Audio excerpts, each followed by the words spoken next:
Hello guys, कैसे हैं आप लोग। आई होप आप लोग ठीक होंगे और आप लोगों की पढ़ाई भी बहुत बढ़िया चल रही होगी। तो आज के वीडियो में हम बात करने वाले हैं chapter 10 of C inter law, मतलब कि ऑडिट एंड ऑडिटर के बारे में।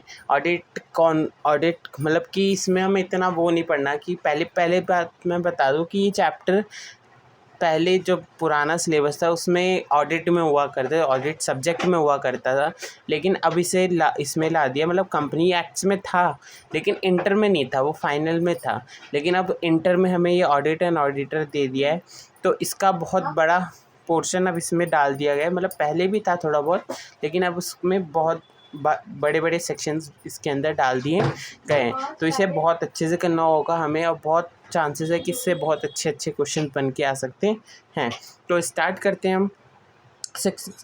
ये सेक्शन सबसे पहले इसमें बताता है कि किसको एप्लीकेबल है ऑडिट कमेटी। मतलब कि एक कमेटी बनाना जिसमें सारे ऑडिटर्स वगैरह होते हैं जो कंपनी के होंगे। तो सबसे पहले एज पर section 177(1) applicability of audit committee, यानी कि ऑडिट कमेटी किसको एप्लीकेबल है। Following companies are required to the constitute audit committee: listed company, listed public company, unlisted public company having paid up share capital more than 10 crore, turnover more than equal to 100 crore, and outstanding loan, debenture and deposits more than 50 crore। देखो इन दोनों में हमारा equal to भी है, लेकिन यहाँ outstanding loan वगैरह में हमारा इक्वल टू नहीं है। उसके बाद कुछ एक्सेप्शन किसको है: joint venture, wholly owned subsidiary and dormant company वगैरह जो है, अगर ये कंपनीज़ है या जॉइंट वेंचर है, होली ऑन सब्सिडरी है, तो उनको ऑडिटर रखने की मतलब ऑडिट कमेटी रखने, ऑडिट तो करवाना पड़ेगा लेकिन ऑडिट कमेटी बनाने की ज़रूरत नहीं है। If ceases to fulfil condition 3 consecutive year provision not applicable. मतलब कि अगर ये वाली कंडीशन जो है आप 3 साल तक लगातार फुलफिल नहीं करते, मतलब 3 साल तक आपके ना पेड अप शेयर कैपिटल ज़्यादा होता है, ना टर्नओवर ज़्यादा होता है, और ना ही आउटस्टैंडिंग लोन्स डिपॉजिट वगैरह जो लिमिट दी गई है उससे ज़्यादा होता है, तो आपको ये एप्लीकेबल नहीं होगा। लेकिन उसका कंडीशन है कि 3 साल तक नहीं होना चाहिए, यानी कि आपके पिछला 1 साल में हुआ है, अगले साल में नहीं हुआ, तो मतलब पिछले साल हो गया तो उसको कंसिडर कर लिया जाएगा। तो आप अगर 3 साल तक लिमिट क्रॉस नहीं होती है तो आपको ये कमेटी एप्लीकेबल नहीं होगी। Limit to be check existing on last date of latest audited financial statement, यानी कि लिमिट कौन सी, वही प्रीसीडिंग, सीधा समझ लो प्रीसीडिंग फाइनेंशियल ईयर की हमें जो लिमिट है उसके प्रीसीडिंग फाइनेंशियल स्टेटमेंट के हिसाब से देखेंगे। उसके बाद सेक्शन 139 बात करता है ऑडिट अपॉइंटमेंट ऑफ ऑडिटर, यानी कि ऑडिटर को कंपनी में कौन अपॉइंट कर सकता है या कौन हो सकता है अपॉइंट। मतलब कि यहाँ पे हम बात करेंगे पहले कि कौन अपॉइंट कर सकता है। तो सबसे पहले इसमें 3 केस आते हैं। मतलब मैं इसको कुछ डिवाइड कर रखा है, जैसे एक नॉर्मल कंपनी होती है और एक गवर्नमेंट, दो कंपनी होती है नॉर्मली। लिस्टेड अनलिस्टेड की बात अलग है। हम यहाँ नॉर्मल और एक गवर्नमेंट कंपनी दो होगी, तो दोनों को अलग अलग पार्ट में, और फर्स्ट ऑडिटर, सब्सिक्वेंट और कैजुअल वैकेंसी वाले को एक पूरे टेबल में बना रखा है। तो कैसे होगा, सबसे पहले नॉर्मल कंपनी के केस में फर्स्ट ऑडिटर जो है वो इनकॉर्पोरेशन होने की 30 दिन के अंदर बोर्ड ऑफ डायरेक्टर्स, और अगर बोर्ड ऑफ डायरेक्टर 30 दिन में नहीं करते हैं तो फिर 90 दिन के अंदर शेयर होल्डर्स कर सकते हैं, यानी कि टोटल मिला के 120 डेज़ का उन्हें टाइम मिलता है ऑडिटर अपॉइंट करने का। सब्सिक्वेंट के बारे में हम आगे डिस्कस करेंगे पूरा, क्योंकि सब्सिक्वेंट इसमें थोड़ा सा लेंथी है नॉर्मल कंपनी के केस में, तो उसको हम इसके बाद डिस्कस करेंगे। और अगर कैजुअल वैकेंसी क्या होती है कि ऑडिटर मान लो बीच में छोड़ के चला गया किसी कारण से, या डेथ हो गई उसकी, या इनकैपेसिटी हो गया, मतलब काम नहीं कर सकता, तो उस केस में क्या होगा कि कंपनी उसके जाते ही, मतलब जैसे ही वो कंपनी छोड़ के गया उसके जाते ही बोर्ड ऑफ डायरेक्टर क्या करेंगे, 3 दिन के अंदर एक नया ऑडिटर अपॉइंट कर देंगे।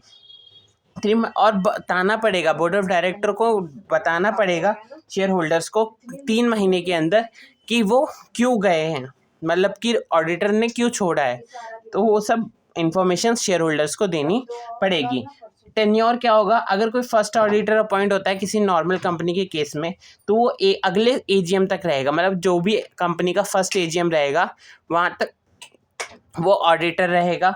सब्सिक्वेंट में होता है तो वो 6th AGM, यानी कि फर्स्ट इनकॉर्पोरेशन होते ही फर्स्ट AGM आया, फर्स्ट AGM में वो रहा, लेकिन फर्स्ट AGM के बाद जब वो अपॉइंट होगा वो 6th AGM तक रहेगा। ठीक है, तो आगे टेन्योर क्या रहेगा इसका, सब्सिक्वेंट ऑडिटर जो है 6th AGM तक रहेगा, और कौन जो भी कैजुअल वैकेंसी में होगा वो नेक्स्ट AGM तक रहेगा। तो मैं इसका एक नॉर्मल केस लेके बताता हूँ आपको कि किस तरीके से करा जाएगा।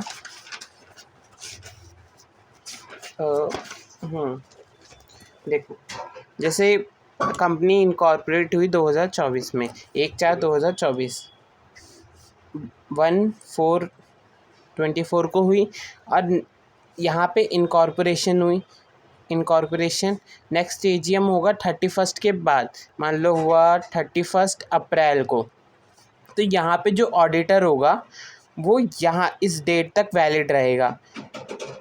ठीक है, यहाँ तक वैलिड रहेगा, उसके आगे क्या होगा उसका नहीं, अब आगे हम बात करेंगे, लेकिन यहाँ तक उसकी वैलिडिटी रहेगी।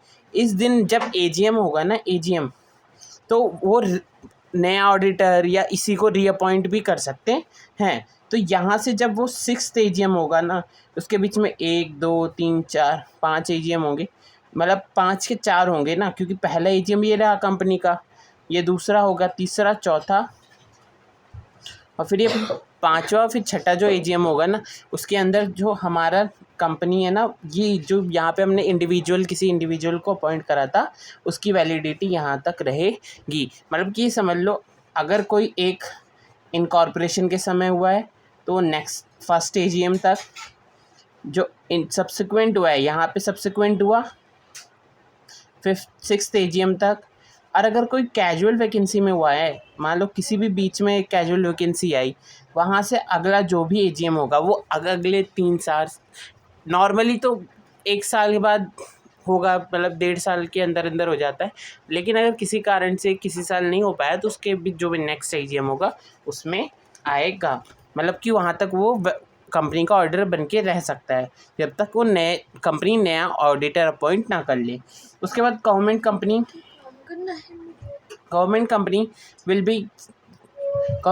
के केस में क्या होगा, इनकॉर्पोरेशन के 60 डेज़ के अंदर CAG कॉम्प्लेर ऑडिटर डिपार्टमेंट्स होते हैं, ये एक उनको ऑफ मतलब कहा जाता है, मतलब कि वो एक तरीके से ऑडिटर की पूरी डिपार्टमेंट होती है, उसके अंदर बहुत सारे ऑडिटर रजिस्टर्ड होते हैं, और गवर्नमेंट की एजेंसी होती है जो ऑडिट का अलग अलग गवर्नमेंट कंपनी में हर साल रेगुलर ईयर में नए नए ऑडिटर्स को अपॉइंट करती है, ताकि कंपनी में कोई भी तरीके की मिस स्टेटमेंट्स या कुछ फ्रॉड ना हो। इनकॉर्पोरेशन के 60 डेज़ के अंदर करना होगा।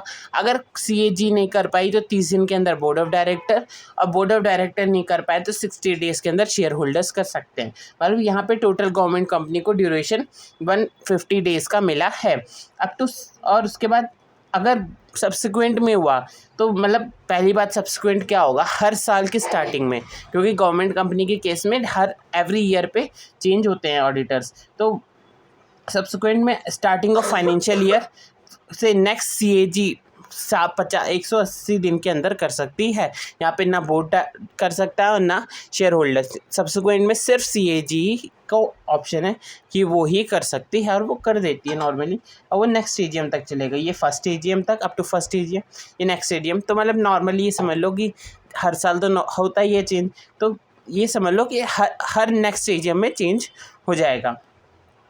और अगर कोई कैजुअल वैकेंसी आती है ना, उस केस में क्या होगा कि 30 दिन के अंदर CAG को मौका मिलेगा कि वो अपॉइंट करे, नहीं तो फिर अगले 30 दिन में बोर्ड ऑफ डायरेक्टर अपॉइंट कर लेंगे अगर CAG नहीं करती है तो। ये हो गया हमारा नॉर्मल कंपनी और गवर्नमेंट कंपनी के तीनों, फर्स्ट ऑडिटर, सब्सिक्वेंट ऑडिटर और कैजुअल के। नॉर्मल कंपनी का सब्सिक्वेंट बचा है, तो अब हम उसको डिस्कस करते हैं कि नॉर्मल कंपनी के केस में सब्सिक्वेंट ऑडिटर आएगा कैसे। तो subsequent auditor in case of normal company, जो ऑडिट कमेटी है ना, वो रिकमेंड करेगी बोर्ड ऑफ डायरेक्टर को। अब रिकमेंडेशन कैसे देगी, उसके लिए उसे MCQ फॉलो करना होगा। MCQ मतलब मिसकंडक्ट, क्वालिफिकेशन एंड कमेंस्योर्ड, यानी कि रिलेवेंट, यानी कि ऐसे बंदे को, ऐसे इंडिविजुअल को या फर्म को वो रिकमेंड करना होगा बोर्ड ऑफ डायरेक्टर को जो मिसकंडक्ट ना करा हो, उस क्वालिफाइड हो, और जो कंपनी के काम को अच्छे से कर सके, मतलब क्वालिफाइड हो, कमिटमेंट हो, काम अच्छे से कर सके। तो बोर्ड ऑफ डायरेक्टर क्या करेगा, या तो उसको एक्सेप्ट करेगा, अगर एक्सेप्ट करता है तो मेंबर्स को बताएगा और मेंबर उसको अप्रूव कर देंगे OR में 6th AGM के दिन, मतलब 6th AGM तक वो चलेगा अगले, फिर नेक्स्ट 6th AGM में फिर आएगा एक नया, या पुराने वाला फर्म होगा, फर्म के केस में वो रीअपॉइंट हो सकता है, आगे देखेंगे हम कितने टाइम के लिए हो सकता है। अभी ये समझ लो फर्म रीअपॉइंट हो सकता है लेकिन इंडिविजुअल नहीं हो सकता। लेकिन अगर उसे ठीक नहीं लगता है, नॉट ओके, तो फिर वो कह सकता है ऑडिट कमेटी को आप इसको चेंज करो, यानी रिकंसीडर करो, आपने जो रिकमेंडेशन दिया है उसको चेंज करो। If audit committee does not reconsider, मतलब कि वो अगर चेंज नहीं करना चाहती, मतलब कि चाहती है कि जो हमारा बोर्ड है, मतलब हमारा डिसीज़न है वो सही है, और या फिर वो कर लेती है, मतलब पहले हम देखते हैं अगर वो कर लेती है तो क्या होता है। अगर ऑडिट कमेटी रिकंसीडर कर लेती है और किसी और ऑडिटर को अपॉइंट कर देती है, या इसी ऑडिटर को कहती है कि इसी को आप कर लो, मतलब कि दो कंडीशन बनी।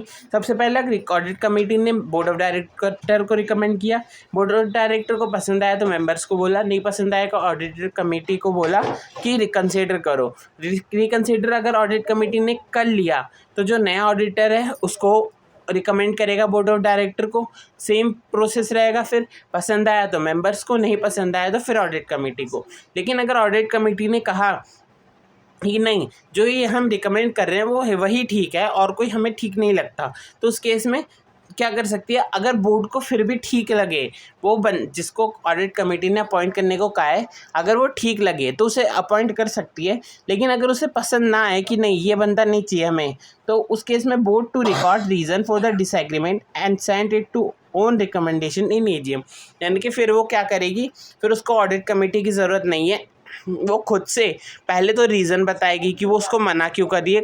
अब वो क्या रीज़न बताए उतना हमें नहीं जानना, तो हम सिर्फ इतना रखेंगे कि वो रीज़न बताएगी कि वो क्यों मना कर रही है, और उसके बाद अपना कोई भी एक ऑडिटर कह देगी कि मतलब कि हम मेरी तरफ से ये ऑडिटर रिकमेंडेड है, मतलब मेंबर्स को कह देगी। ये नहीं कि ऑडिट कमेटी को आगे कहेगी कि मुझे मेंबर चाहिए, अगर उसे मतलब ऑडिटर चाहिए तो वो उसको कहेगी तो उसकी बात ही ना मान ले, तो इसलिए वो डायरेक्ट मेंबर्स को जाके कह देंगे बोर्ड ऑफ डायरेक्टर्स। तो उसके बाद ऑडिटर का अपॉइंटमेंट कैसे होगा, ऑडिटर अपॉइंटमेंट अगर बिफोर, मतलब कि दो केस आते हैं, एक तो अपॉइंटमेंट से पहले, एक अपॉइंटमेंट के बाद। तो अपॉइंटमेंट से पहले हमें क्या करना होगा, उसका एक रिटर्न कंसेंट लेना होगा, एक सर्टिफिकेट लेना होगा जिस पे लिखा होगा लेट प्रोसीडिंग, यानी कि एल यानी कि आप लिमिट के अंदर हो, appointment is with in limit, यानी कुछ लिमिट्स होती है उसके अंदर आप अपॉइंट हो रहे हो। अपॉइंट ऑफ द LE यानी कि एलिजिबल फॉर अपॉइंटमेंट, आपके अंदर वो एलिजिबिलिटी है कि आप एक कंपनी के ऑडिटर बन सकते हो। और appointment in terms of provided in this act, यानी कि एक्ट के अंदर अगर कोई टर्म्स दिए हैं, कंडीशंस दिए हैं, उसके अकॉर्डिंग अगर आप बन रहे हो तो आप वो भी, उसका भी सर्टिफिकेट देना पड़ेगा। फिर आता है प्रोसीडिंग्स यानी कोई मिसकंडक्ट की प्रोसीडिंग्स तो आप पे नहीं हो रही है, अगर या तो हो रही थी तो वो बता दो, अभी चल रही है तो वो बता दो, या नहीं हुई तो उसको भी एकदम ट्रू और कंप्लीट, यानी कि बोला तो हाँ हो रही थी लेकिन ये नहीं बताया कितनी हो रही थी, 1 केस था, 2 केस था, 3 केस था, आधा अधूरा इन्फॉर्मेशन भी नहीं देना, तो ट्रू एंड कंप्लीट, ठीक है। उसके बाद जब अपॉइंट कर लेंगे तो उसके बाद क्या करना है, कंपनी ROC को इन्फॉर्म करेगी ADT 1 में क्या इन्फॉर्म करेगी कि हमने ऑडिटर को अपॉइंट कर लिया है, और ये होगा 15 days of the meeting in which auditor is appointed, यानी कि जिस मीटिंग में ऑडिटर को अपॉइंट किया गया है उस मीटिंग से लेके अगले 15 दिन के अंदर ROC को इन्फॉर्म कर देना होगा। फिर उसके बाद एक केस आता है, मतलब ये इसके अंदर का नहीं है, एक NFRA रूल है का है। तो NFRA रूल में हमने देखा था सेक्शन 132 में क्या देखा था कि बॉडी कॉर्पोरेट NFRA को इन्फॉर्म करता है, मतलब जो फॉरेन या NFRA के केस में जो केसेस पढ़े थे हमने उसके वो जैसे इंटीमेट करता है ऑडिटर का अपॉइंटमेंट NFRA 1 में। तो इसको भी थोड़ा याद रखो, क्या पता ऑडिटर का केस है तो ये ऑडिटर का केस है तो NFRA का रूल भी डाल दे वो।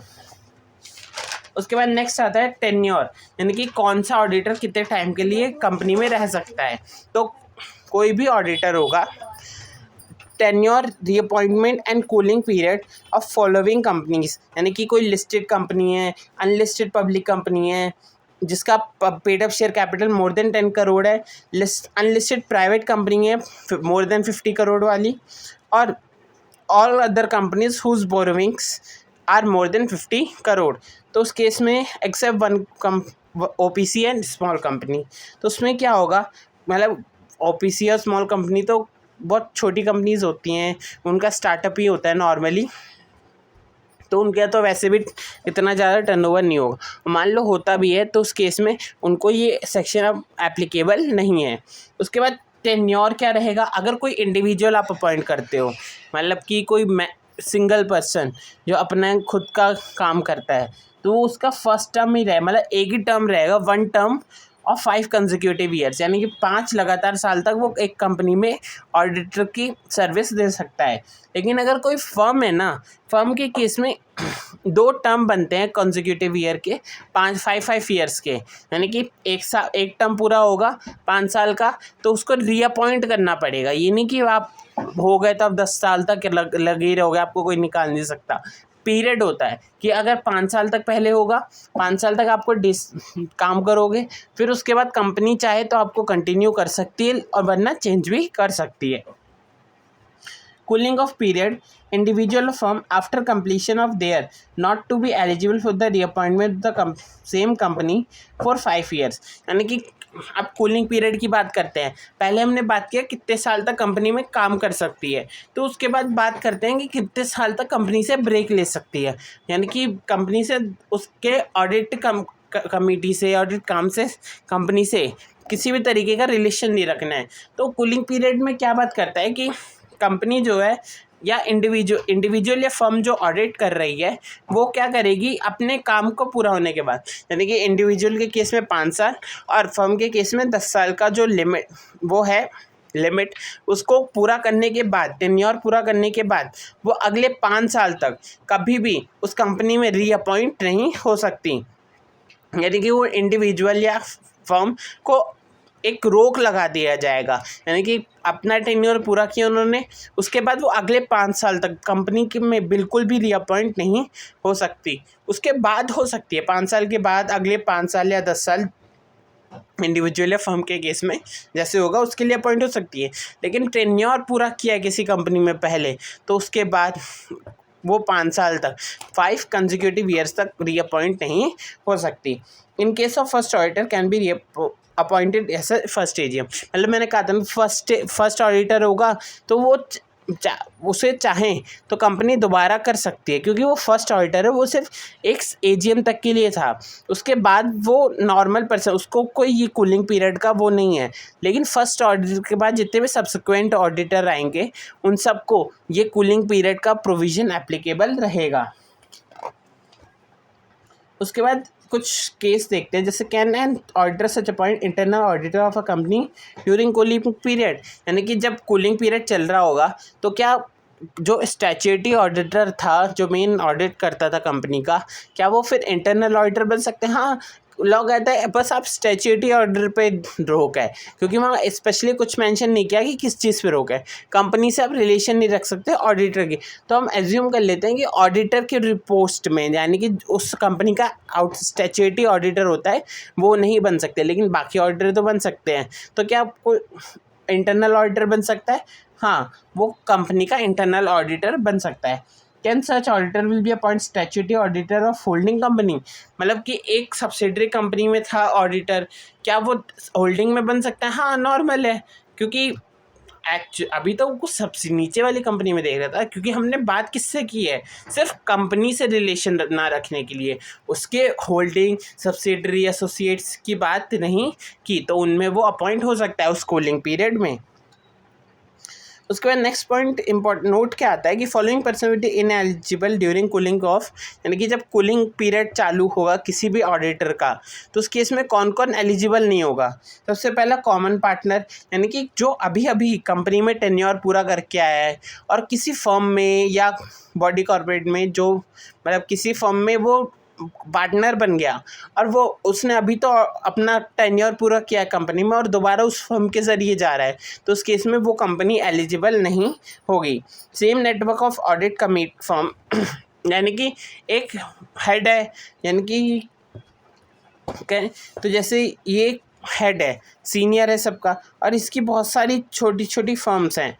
अब इस फर्म ने एक कंपनी को ऑडिट करा, इसका टेन्योर पूरा हो गया, ठीक है। अब ये कंपनी चाहती है मैं ऑडिट करूं कंपनी का, या कंपनी चाहती है ये फर्म मेरा ऑडिट करे, ये ऑडिट फर्म मेरा ऑडिट करे, तो लेकिन यहाँ पे नहीं कर सकते क्योंकि इन सब का लिंक क्या है, एक ही कंपनी है, मतलब एक ही फर्म है। एक ही फर्म के अंदर ये 4 फर्म आ रही है, तो अगर इसने अपना टेन्योर पूरा कर लिया है ना, तो ये बाकी की 3 भी दोबारा उस कूलिंग पीरियड में जाके किसी भी सेम कंपनी में दोबारा से नहीं कर सकती, अपनी सर्विस नहीं दे सकती। यानी कि सेम ब्रांड नेम पर हो, सेम ट्रेडमार्क पे हो, या किसी कॉमन कंट्रोल में हो। अगर कोई एक सिंगल बंदा भी 4 फर्म को चला रहा है ना, तो उस केस में भी वो इनएलिजिबल हो जाता है एक टेन्योर पूरा होने के बाद। साइनिंग पार्टनर अगर सेम हो, जैसे retire and join another firm, एक फर्म के साथ हमारा एग्रीमेंट था कंपनी का, और उसका फर्म के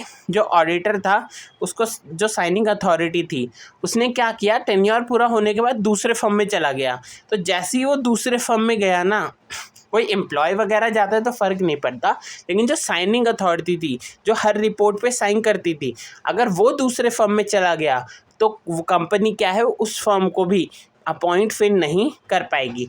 यानी कि ये सीधा समझ लो कि किसी भी रिलेशन से अगर कोई ऑडिटर किसी भी फर्म का या पार्टनरशिप का ऑडिटर निकलता है, कॉमन निकलता है, जो अभी अभी अपना टेन्योर ख़त्म किया है या कुछ टाइम पहले ख़त्म किया है, तो उस केस में वो फर्म, पार्टनरशिप या जो भी है, वो सब इनएलिजिबल हो जाते हैं।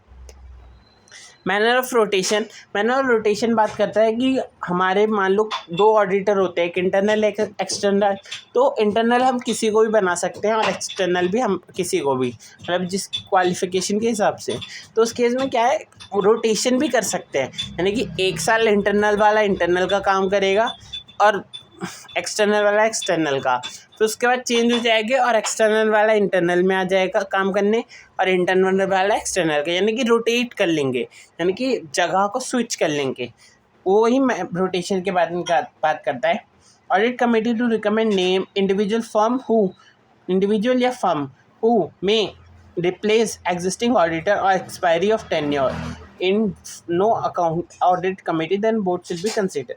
यानी कि ऑडिट कमेटी होगी किसी फर्म की, वो रिकमेंड करेगी कौन कौन से इंडिविजुअल्स या फर्म जिनको हमें चेंज करना है, तो उन्हें हम किसी भी अपने पुराने ऑडिटर से चेंज कर सकते हैं। Board of director to consider audit committee recommendation, यानी कि अगर ऑडिट कमेटी है तो उसकी रिकमेंडेशन फॉलो करो, और अगर नहीं है तो बोर्ड ऑफ डायरेक्टर जो चाहे वो डिसाइड कर सकता है। फिर आता है ट्रांजिशन पीरियड किस बारे में बात करता है। In case of an auditor office held prior to the commencement of this act shall be taken into account for the calculating 5-10 year. यानी कि ये एक्ट कब आया था, 2023 में। एप्लीकेबल कब से हुआ, 2014 में। 2013 में आया था, 2014 से एप्लीकेबल हुआ। तो 2014 में जब ये एप्लीकेबल हुआ ना, तो उससे पहले जिसका भी टेन्योर चल रहा था ना, उसको भी 5 से 10 साल तक का ही लिमिट है। लेकिन कुछ कंडीशंस हैं कि कोई पिछले 20-30 साल से कर रहा हो, क्योंकि पहले नहीं था ये कि 5 साल और 10 साल का रहेगा। लेकिन जब कुछ फ्रॉड्स वगैरह हुए कंपनी के ना, तो गवर्नमेंट ने इसको लाया और इस एक्ट को पूरा चेंज करके ये टेन्योर पीरियड को ऐड किया। तो इस केस में मैं एग्जांपल समझाता हूँ कि क्या कैसे होगा। Example of the transmission of the provided auditor with the continue, मतलब कि एक रूल है कि 3 साल और रिमेनिंग जितना जौन सा हायर होगा उतने टाइम के लिए आप कंपनी में ऑडिटर रह सकते हो। तो उसके बाद जैसे एक केस ले लेते हैं, डिलॉयट है, और उसके बाद 3 फर्म है ABC, ठीक है। अब 2014 के दिन जब ये लॉ लागू हुआ, तो उस दिन ए में उसने तब तक 15 साल काम कर रखे थे, बी ने 8 साल और सी में 5 साल के लिए काम कर रखा था।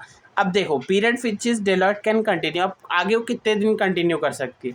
पहली बात तो उसका पीरियड ख़त्म हो गया इस वाले केस में, क्योंकि 10 साल की लिमिट है, वो 15 साल चला गया तो 5 साल ज़्यादा हो गया।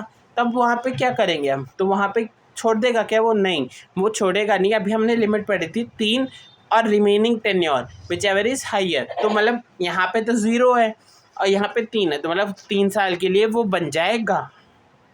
अब यहाँ क्या है, 8 साल काम कर चुका है, लेकिन अभी उसके 2 साल बचे हैं फर्म के, और लेकिन हमारे पास ऑप्शन क्या है, 3 और रिमेनिंग में हाइयर, तो हम 3 मान लेंगे। उसके बाद 5 और 3 में हाइयर, हम 5 मान लेंगे, क्योंकि अभी तक 5 ही साल किया, अभी तो 5 साल और कर सकता है अगर कंपनी रीअपॉइंट करे तो। अगर नहीं करती है तो बात अलग है, लेकिन हम नॉर्मली मान रहे हैं कि वो कर देगी, तो अगले 5 साल तक कंपनी का ऑडिट कर सकता है। In case of joint auditors, company में follow rotation in manner of such all joint auditor will be not retired to the same age. मतलब कि जॉइंट ऑडिटर का केस क्या होता है कि कंपनी कई बार, बड़ी बड़ी कंपनियां कई बार एक या एक से ज़्यादा भी ऑडिटर अपॉइंट करती है फाइनेंशियल स्टेटमेंट अच्छा रखने के लिए, क्योंकि उसमें फिर क्या है, काम डिवाइड हो जाते हैं ना, कि एक काम ये करेगा, दूसरा काम दूसरा ऑडिटर करेगा, आखिरी में दोनों मर्ज कर लेंगे। मतलब आधा काम ये कर देगा, आधा वो कर देगा, और बाद में मर्ज कर लेंगे, और बाद में चेंज भी कर लेंगे। मतलब कि जो पहला करता था वो दूसरा कर लेगा, दूसरा वाला पहला भी कर सकता है। Rotation of partners of auditors internally, मतलब कि क्या किसी फर्म में हम पार्टनर्स का भी रिप्लेसमेंट कर सकते हैं। मतलब हमारी ऑडिट कमेटी में कोई फर्म पार्टनर है, तो उस केस में क्या हम उनके पार्टनर्स को भी ऐसे रिप्लेस कर सकते हैं, क्योंकि फर्म के बिहाफ पे एक ऑथराइज पर्सन साइन करता है, तो अब थोड़ी ना 4-5 पार्टनर हैं सब साइन करेंगे, तो कर सकते हैं। हाँ, मेंबर्स चाहें तो OR पास करके auditing committee, auditing partner and his team shall rotate within audit firm, यानी कि उनकी जो ऑडिट फर्म है उसमें जितने पार्टनर्स हैं ना, उनके बीच रिप्लेसमेंट कर सकता है। यानी कि मान लो किसी फर्म में ABC है, तो ए ऑडिट करता था अभी तक, BC नहीं करते थे, तो नेक्स्ट ईयर में B कर सकता है। मतलब कंपनी चाहे तो B को कहे तुम साइन करोगे, अब A नहीं करेगा तो A को हटा दिया, कोई इसमें टेन्योर नहीं है, अगले साल चाहे तो फिर A को ले आए, ऐसा नहीं है। तो वो पार्टनर्स फर्म सेम रहेगी, लेकिन उसके पार्टनर्स के बीच में रोटेशन चलता रहेगा अगर कंपनी चाहे तो। और audit shall be conduct with the more than one auditor then joint auditor, मतलब कि अगर एक से ज़्यादा ऑडिटर हो रहा है तो उस केस में भी हम कर सकते हैं, जैसे मैंने जॉइंट ऑडिटर के केस में पिछले पॉइंट्स में बताया। रिटायरिंग ऑडिटर में रीअपॉइंट इफ, मतलब कोई अपॉइंटमेंट जो रिटायर हो गया है उसको रीअपॉइंट भी कर सकते हैं, मतलब कि किसी का टेन्योर कंप्लीट हुआ है तो। नॉट डिस्क्वालीफाइड, अगर वो किसी तरीके से डिस्क्वालीफाइड नहीं है। एक्सप्रेस अनविलिंगनेस इन राइटिंग, यानी कि एक्सप्रेस करे कि उसने किसी भी तरीके का गलत काम नहीं किया, या SR has not been pass, या फिर जब उसको रिटायर करने के लिए SR पास नहीं हुआ था। तो providing expressly that he shall not be reappoint and appointing some others auditor, यानी कि 3 तरीके से किसी भी रीअपॉइंट कर सकते हैं। पहला कि वो डिस्क्वालीफाइड नहीं है, मतलब कंपनी ने उसे खुद से नहीं निकाला। दूसरा, एक्सप्रेस नहीं किया कंपनी ने उसको बाहर निकालने के लिए, मतलब कि रिटर्न में नहीं दिया। या फिर SR ने क्या किया, पूरी अच्छी तरीके से बताया कि हमें इसे रीअपॉइंट नहीं करना है, और या फिर कोई और ऑडिटर को सजेस्ट कर दिया। मतलब कि क्या किया, A पहले हमारे यहाँ ऑडिट करता था, और जब डेट आई ना, पीरियड उसका ख़त्म नहीं हुआ है, उस डेट से पीरियड ख़त्म होने से पहले ही हमने क्या किया, उसको निकाल दिया, ऐसे ही बिना कुछ कहे निकाल दिया कि अब से तुम ऑडिटर नहीं करोगे, तो डिस्क्वालीफाई हो गया। या फिर मतलब डिस्क्वालीफाई सिंपल समझ लो कि अब वो काम नहीं कर सकता, उसने ऐसा कुछ कर दिया। अब डिस्क्वालीफिकेशंस क्या है वो हम सेक्शन 141 में पढ़ेंगे, तो अभी उस पर ज़्यादा मत ध्यान दो, ये समझ लो बस डिस्क्वालीफाई कर दिया। डिस्क्वालीफिकेशन हम 141 में पढ़ेंगे। उसके बाद नॉट एक्सप्रेस, या फिर अच्छे तरीके से बोला नहीं, बस लिख के भेज दिया कि आज से तुम ऑडिटर नहीं हो हमारी कंपनी के, तो बस वो ख़त्म। और लास्ट केस है SR पास करके, यानी कि SR केस में 2 आ जाता है। पहला कि आपने एक्सप्रेसली बताया कि हम जो पुराना एग्जिस्टिंग ऑडिटर था उसे रीअपॉइंट नहीं कर रहे हैं, या फिर ये भी कह सकते हैं कि हम इस ऑडिटर को अपॉइंट कर रहे हैं, तो आप लोग राजी। तो मतलब ऐसे केसेस जिसमें पुराने ऑर्डर को ख़त्म कर दिया जाए, मतलब हटा दिया जाए उसकी पोस्ट से, वो केस यहाँ पर आ जाता है। किस तरीके से हम उसको रिटायरमेंट कहते हैं कि किस तरीके से हम किसी को रिटायर कर सकते हैं। तो उसके बाद सेक्शन 140 आता है। 140 बात करता है removal of and resignation of auditor, यानी कि या तो हम किसी ऑडिटर को किस तरीके से निकाल सकते हैं या वो ऑडिटर खुद रिज़ाइन कर दे तो क्या करें। तो उस केस में सबसे पहले रेजिग्नेशन की बात करते हैं। रेजिग्नेशन ऑफ ऑडिटर, यानी कि ऑडिटर रिज़ाइन कर सकता है, मतलब उसे एक रेजिग्नेशन देना होगा कंपनी को, और ऑडिटर को कंपनी, आरओसी और सीएजी को 30 दिन के अंदर एक फॉर्म फिल करना होगा ADT 3 में, यानी कि ADT 3 यानी कि जब मैं खुद निकल के, मतलब ऑडिटर खुद निकल के जा रहा है कंपनी से, तो उसे बताना पड़ेगा वो किस कारण से जा रहा है, स्टेटिंग रीज़न ऑफ रेजिग्नेशन, यानी कि किस कारण से वो रेजिग्नेशन दे रहा है। कहीं कंपनी में ऐसा कोई फ्रॉड तो नहीं हो रहा जो ऑडिटर को पता चल गया हो और वो बचने के लिए निकल रहा हो, तो वो बता सकता है, मतलब या फिर कोई और ऐसा रीज़न जो उसे लगता है कि बता देना चाहिए वो बता सकता है, लेकिन बताना पड़ेगा। ये नहीं कि बस रिज़ाइन कर दिया तो छोड़ हो गया काम, आपको बताना पड़ेगा कि आपने क्यों रिज़ाइन किया, और ये मैंडेटरी है, ये नहीं कि ऑप्शनल है, मन हो तो करो वरना छोड़ दो, ठीक है। उसके बाद if auditor fails to file ADT 3 liable to, मतलब कि अगर वो फाइल नहीं करता ADT 3 तो उसे पेनल्टी लग सकती है 50,000 और उसकी remuneration which ever is lower, उस लोअर की पेनल्टी लगेगी। और अगर वो फिर भी वो नहीं करता तो उसको 500 रुपये पर डे और मैक्सिमम 2 लाख तक की पेनल्टी लग सकती है। उसके बाद रिमूवल, अब रिमूवल कर सकते हैं, 3 लोग रिमूवल कर सकते हैं। पहले बोर्ड ऑफ डायरेक्टर, दूसरा शेयर होल्डर्स और तीसरा ट्राइब्यूनल, यानी कि ये 3 लोग कर सकते हैं। सबसे पहले बोर्ड ऑफ डायरेक्टर की बात करते हैं। तो बोर्ड ऑफ डायरेक्टर क्या है, पहले बोर्ड रेजोल्यूशन पास करे, 30 दिन के अंदर ADT 2 में CG को अप्रूवल ले, मतलब अप्रूवल के लिए भेजे, ताकि CG अप्रूवल देकर 60 दिन के अंदर भेजेगा, CG अप्रूवल देगा और अप्रूवल देने के 60 दिन के अंदर आपको शेयर होल्डर को भेज देना है, यानी कि शेयर होल्डर को बता देना है कि मैंने इस ऑर्डर को निकाल दिया है बोर्ड ऑफ डायरेक्टर्स ने और मैंने CG से अप्रूवल भी ले लिया है। स्पेशल नोटिस अंडर सेक्शन 515 के बारे में बात की थी, तो वो यहीं इसी के अंदर डिफ़ाइन होता है, मतलब एक स्पेशल नोटिस देना होता है। उसके बाद अगर शेयर होल्डर चाहे तो कैसे निकाल सकता है, तो उस केस में अगर शेयर होल्डर चाहे उसके लिए शेयर होल्डर, अभी पिछले में क्या था, कंपनी क्या है वो शेयर होल्डर्स को स्पेशल नोटिस देती है कि हमने ये ऑडिटर निकाल रहे हैं। इस केस में क्या है, शेयर होल्डर्स चाहे अगर किसी ऑर्डर को निकालना तो क्या करेगा, सबसे पहले एक स्पेशल नोटिस भेजेगा 1% of paid up share capital 1% of voting power and paid up share capital more than 5 lakh, जिसका होगा वही कर सकता है। उसके बाद कंपनी क्या करेगी, ऑडिटर को रिपोर्ट भेजेगी कि मेंबर्स ने हमारे पास आपके रिमूवल के लिए नोटिस भेजा है। तो उस केस में क्या है, फिर ऑडिटर को 2 ऑप्शन मिलते हैं। पहला ओरल रिप्रेजेंटेशन ऑप्शन, क्या उसको मैंडेटरी है, उसके पास ओरल और रिटर्न दोनों ऑप्शन है, मतलब क्या कहें तो चांस है कि वो अपने तरफ से सुनवाई दे, मतलब अपनी तरफ से क्लियर कर सकता है कि उसने कोई फ्रॉड नहीं किया है और कंपनी जो है वो खुद से निकाल रही है उसे, और रीज़न जो भी होगा जिस कारण से निकाल रही है वो सब बता सकता है कि और उसने क्यों निकाल रही है और उसे क्यों नहीं निकालना चाहिए वो भी कह सकता है, मतलब अपनी बात रख सकता है, वो उसे जो चाहे वो वहाँ आके कह सकता है।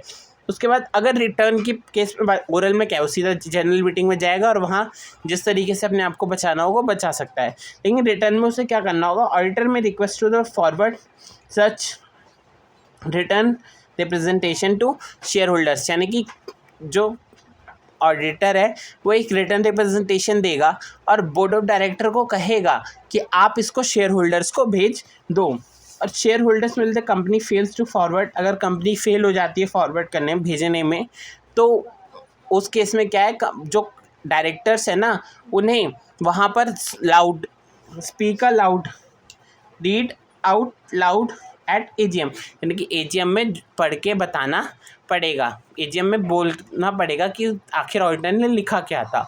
लेकिन इस केस में क्या है, ऐसा नहीं कि डायरेक्टर ने बोल के सुना दिया तो बोर्ड ऑडिटर को ऑप्शन नहीं, अब क्या बोलेगा वो, तो उस पर क्या भाई तब भी ऑप्शन है, वो कुछ नया बोलना चाहे या किस डायरेक्टर ने गलत बोला है उसको ठीक करना चाहे तो वो भी कर सके बोल सकता है, उसके राइट्स नहीं इफेक्ट होंगे कोई। और अगर भेज देता है तो कोई टेंशन ही नहीं। तो उसके बाद एक नोट है यहाँ पे कि agreed person will apply to NCLT if tribunal satisfies the written representation being abused will not spend with the written।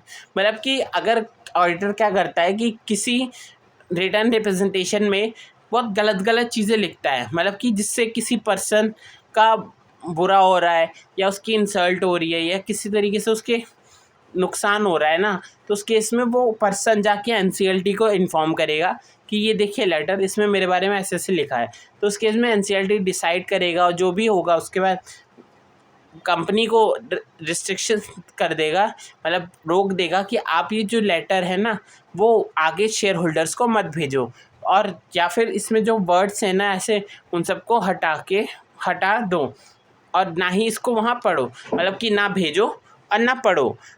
जैसे हमने इधर पढ़ा था रिटर्न में कि रिटर्न के बाद भेजना होता है, फॉरवर्ड करना होता है, और फॉरवर्ड नहीं किया तो रीड आउट लाउड करना होता है, यानी कि एजीएम में बोलना पड़ता है।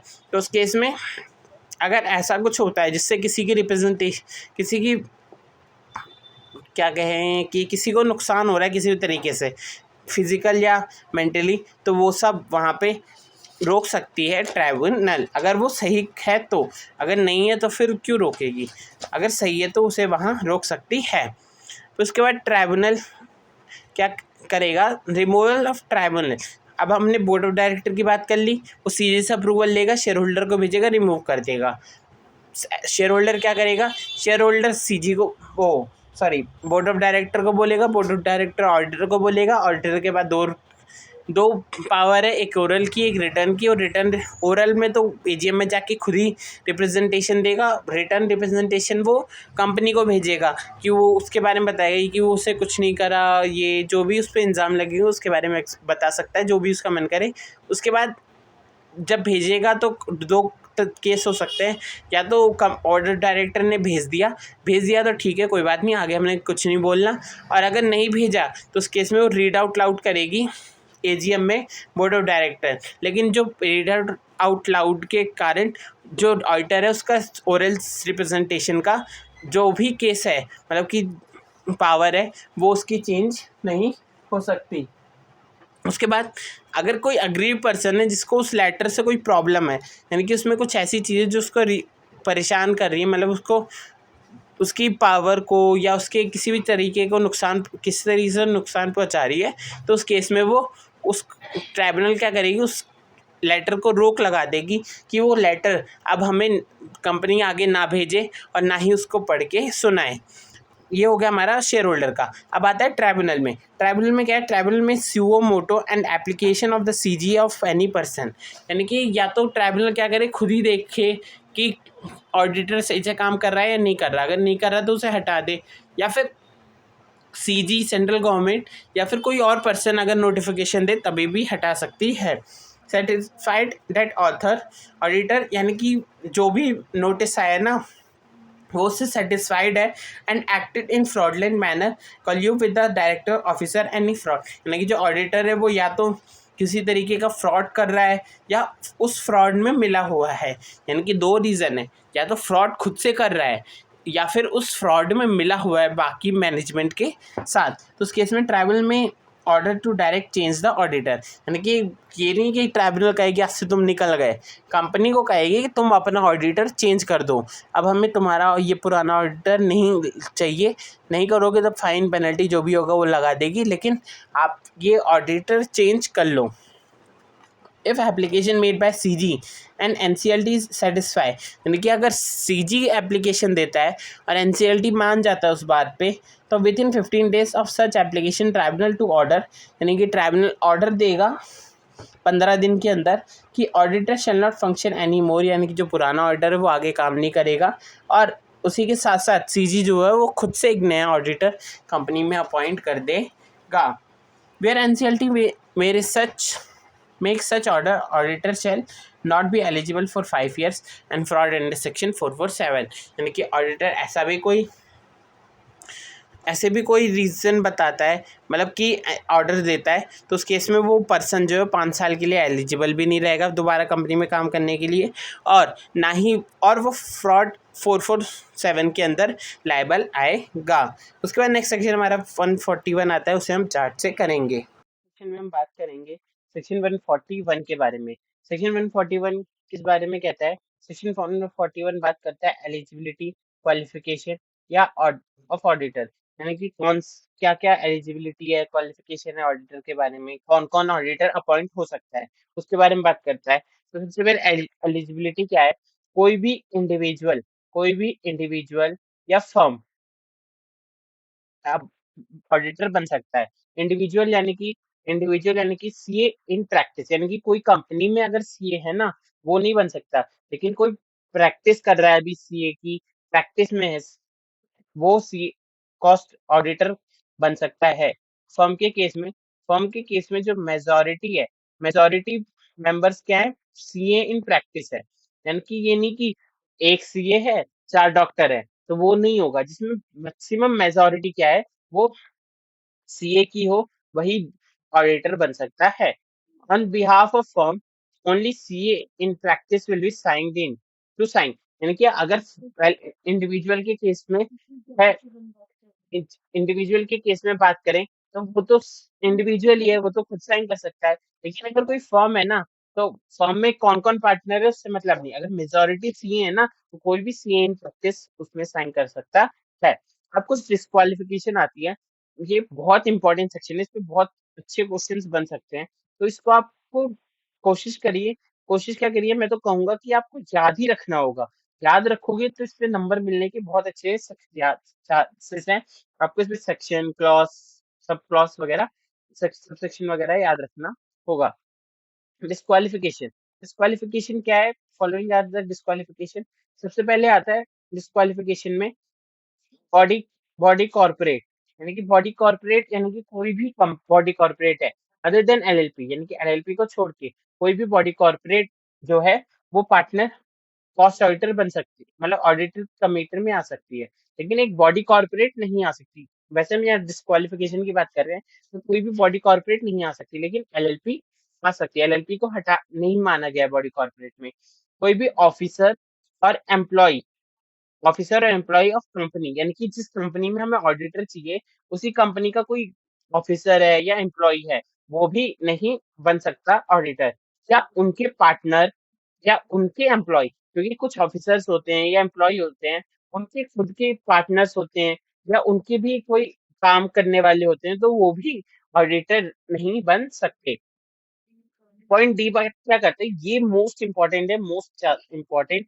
इसमें आप क्या बात करोगे कि रिलेटिव पार्टनर या रिलेटिव या पार्टनर, यानी किसी भी ऑडिटर के रिलेटिव हो या पार्टनर हो, वो क्या नहीं कर सकते? एनी सिक्योरिटी, कोई भी सिक्योरिटी, डिबेंचर हो या प्रेफरेंस हो, इक्विटी हो, वो किसी भी कैश या सो कैश या सो में अगर इन्वेस्ट रखते हैं, यानी कि उनका इन्वेस्टमेंट है कैश और सो में, तो वो नहीं कर सकते। मतलब कि किसी भी ऑडिटर की, जो भी ऑडिटर है कंपनी का, उसका कोई भी या पार्टनर या रिलेटिव जो है, वो कैश या सो में किसी भी तरीके की सिक्योरिटी हेल्ड नहीं करता, लेकिन रिलेटिव जो है वो सिक्योरिटी हेल्ड कर सकता है। इस केस में मतलब कितना तक? Face value face value of 1 lakh. Face value मतलब ये नहीं कि मार्केट में क्या वैल्यू है, फेस वैल्यू एक्चुअल जो 10 रुपए 50 रुपए होती है, वो फेस वैल्यू की बात की गई है। सिक्योरिटी की क्या है? वो 1 लाख तक रख सकता है, मैक्सिमम 1 लाख रख सकता है। उससे ऊपर जाएगा तो वो डिस्क्वालिफिकेशन आ जाएगी। इसको थोड़ा मैं इरेज कर दूं। ठीक है, उसके बाद आगे बात करते हैं। आगे क्या कहता है? और लेकिन अगर वो मान लो 1 लाख से ऊपर चला गया ना, तो ये नहीं कि ऑडिटर को तुरंत ही रिमूव कर दिया जाएगा। उसको ऑप्शन दिया जाएगा 60 डेज का, कि वो प्रूव कर सकता है कि, या फिर जो भी जिसने भी शेयर परचेज किए हैं, उसे कह सकता है कि वो अपनी सिक्योरिटीज को कम कर ले। उसके बाद एनी इन डेप्थ, यानी कि सबसे पहले सिक्योरिटी की बात की, फिर बात आती है इन डेप्थ की। यानी कि उसने पैसे दे रखे हैं कंपनी को, या गारंटी दे रखी है, गारंटी की बात कर रखी है, तो गारंटी जो दी है ना, वो भी नहीं माना जाएगा। गारंटी या सिक्योरिटी दे रखी है, मतलब कि 3 केस आते हैं। सबसे पहला सिक्योरिटी, फिर आता है इन डेप्थ, जो कि 5 लाख से ज्यादा नहीं होनी चाहिए। सिक्योरिटी 1 लाख से ज्यादा नहीं होना चाहिए, इन डेप्थ 5 लाख से ज्यादा नहीं होना चाहिए। गारंटी या सिक्योरिटी वो पूरा 1 लाख से ज्यादा नहीं होना चाहिए। कैश, सो, कैश और सो के केस में, तो यानी कि तीनों के केस में ही हमें कैश और सो ही याद रखना है। कैश या सो क्या है? कैश यानी कंपनी, उसकी एसोसिएट, सब्सिडरी या होल्डिंग, और सो यानी कि किसी भी सब्सिडरी ऑफ होल्डिंग, क्योंकि एक सब्सिडरी की होल्ड, फिर उसकी कोई दूसरी भी सब्सिडरी है ना, वो भी उसमें भी इन्वेस्ट या इन डेप्थ गारंटी नहीं दे सकते। नेक्स्ट पॉइंट आता है पर्सन या फर्म बिजनेस रिलेशन, यानी कि exception with the OCB LLP and profit security standard. यानी कि क्या है कि जो पर्सन है या फर्म है जो ऑडिटर बनने के लिए आया है या एलिजिबल होना चाहता है, तो वो डिस्क्वालीफाई हो जाएगा अगर वो पर्सन या फर्म क्या करता है, बिजनेस रिलेशन है कैश, सो या एओएच से। यानी कि कैश क्या हो गया, कैश हो या एवज एसोसिएट वगैरह, किसी से कंपनी से बिल्कुल भी रिलेशन नहीं होना चाहिए। किसी भी ट्रांजेक्शन का रिलेशन है तो उस केस में वो डिस्क्वालीफाई हो जाएगा। लेकिन यहाँ एक्सेप्शन दे दी गई है ओसीओबी को और एएलपी को। जो ओसीओबी और एएलपी वगैरह है उनको ये लायबल नहीं होगा, वो उस केस में आ सकते हैं। या फिर कोई प्रोफेशनल रेंडर्ड है, सर्विस रेंडर कर रहा है, ऑडिट मतलब कि नॉर्मल सर्विस तो होती है, एक अगर प्रोफेशनल वाली सर्विस दे रहा है तो उस केस में वो डिस्क्वालिफिकेशन नहीं होगा। लेकिन अगर नॉर्मल अपनी जो ऑडिट सर्विस है या अपनी किसी और रिलेटिव के जरिए सर्विस देता था, वो एप्लीकेबल नहीं होगा।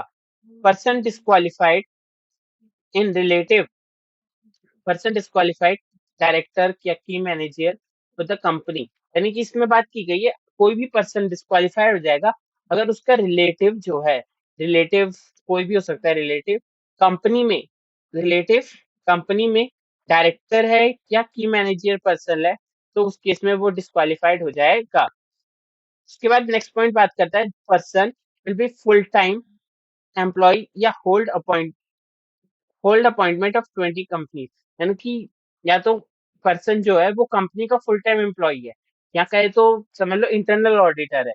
इंटरनल ऑडिटर क्या होता है, फुल टाइम एम्प्लॉय होता है, तो उस केस में वो डिस्क्वालीफाई हो जाएगा। या फिर कोई भी ऐसा है जो hold appointment of more than 20 companies, यानी कि 20 कंपनी से ज्यादा होल्ड करता है, मतलब 20 कंपनी से ज्यादा कंपनीज की यूज करता है या उनके ऑडिट करता है, तो वो भी डिस्क्वालीफाई हो जाएगा।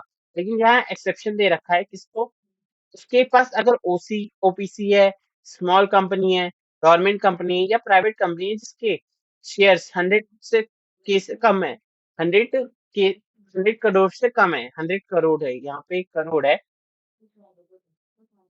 यहाँ पे 100 करोड़ है, ठीक है, 100 करोड़ से कम है, तो उस केस में वो भी उनको इंक्लूड नहीं करेंगे। मतलब जब 20 कंपनी काउंट करेंगे ना, कोई ऑडिटर होल्ड करता है तो 20 कंपनी में इन लोगों को, इन कंपनीज को एक्सक्लूड रखेंगे, और फिर जो बाकी इंपॉर्टेंट कंपनीज बची उनको रखेंगे। Note, in case of firms the limit of the 20 will be flexible each partner, यानी कि अगर कोई, ये तो इंडिविजुअल की बात हुई 20 लिमिट, तो वैसे जैसे फर्म की बात करेंगे ना जब, तो उस केस में हर एक फर्म का पार्टनर जो है, पार्टनर है ना, पार्टनर्स, सीए पार्टनर, उस केस में वो कितने कर रख सकता है, हर एक 20 रुपए 20 कंपनीज को रख सकता है।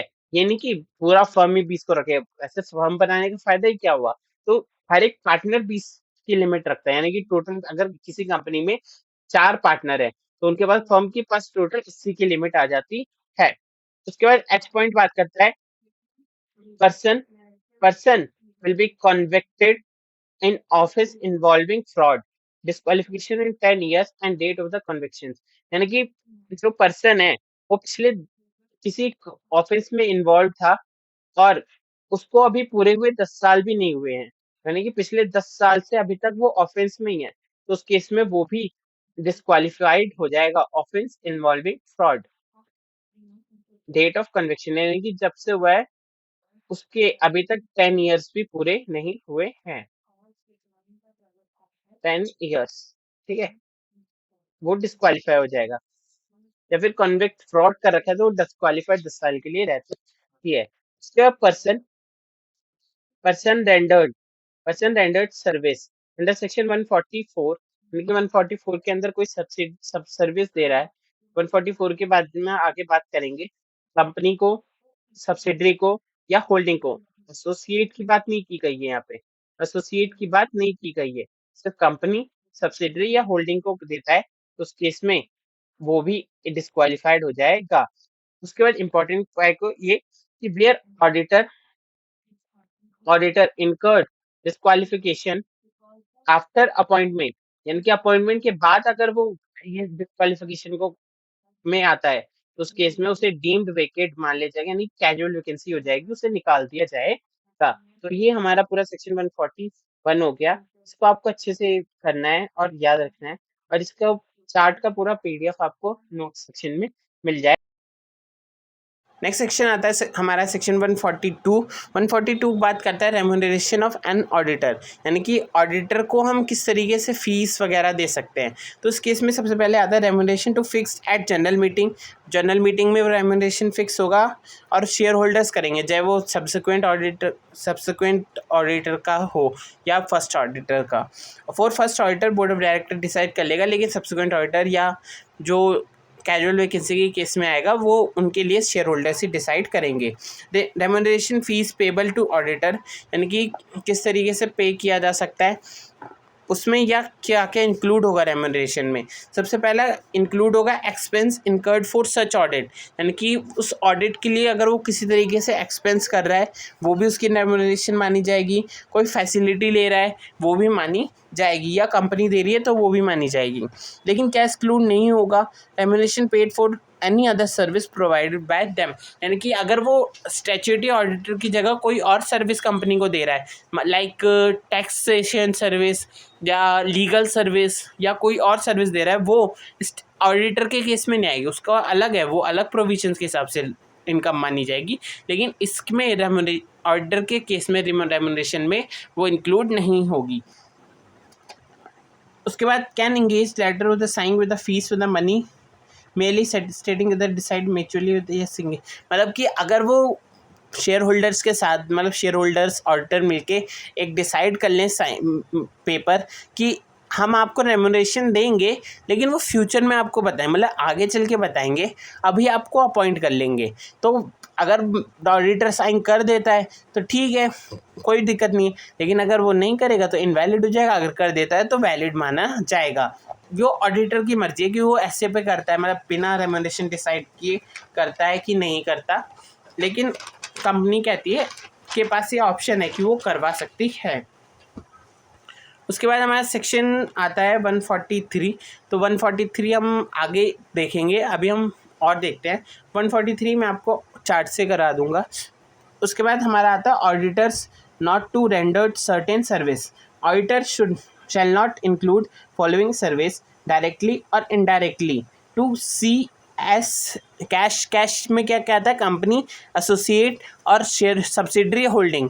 तो इसमें एसोसिएट की बात नहीं की गई है, सिर्फ कंपनी, उसकी सब्सिडरी और उसकी होल्डिंग, अगर उनको कोई सर्विस प्रोवाइड कराता है। सर्विस किस तरीके की, किस BF ओम, यानी कि किस BF ओम एक शॉर्ट फॉर्म है जिसमें के आता है accounting and book keeping service, यानी कि बुक अकाउंट्स को या बुक्स को किस तरीके से मेंटेन करना है।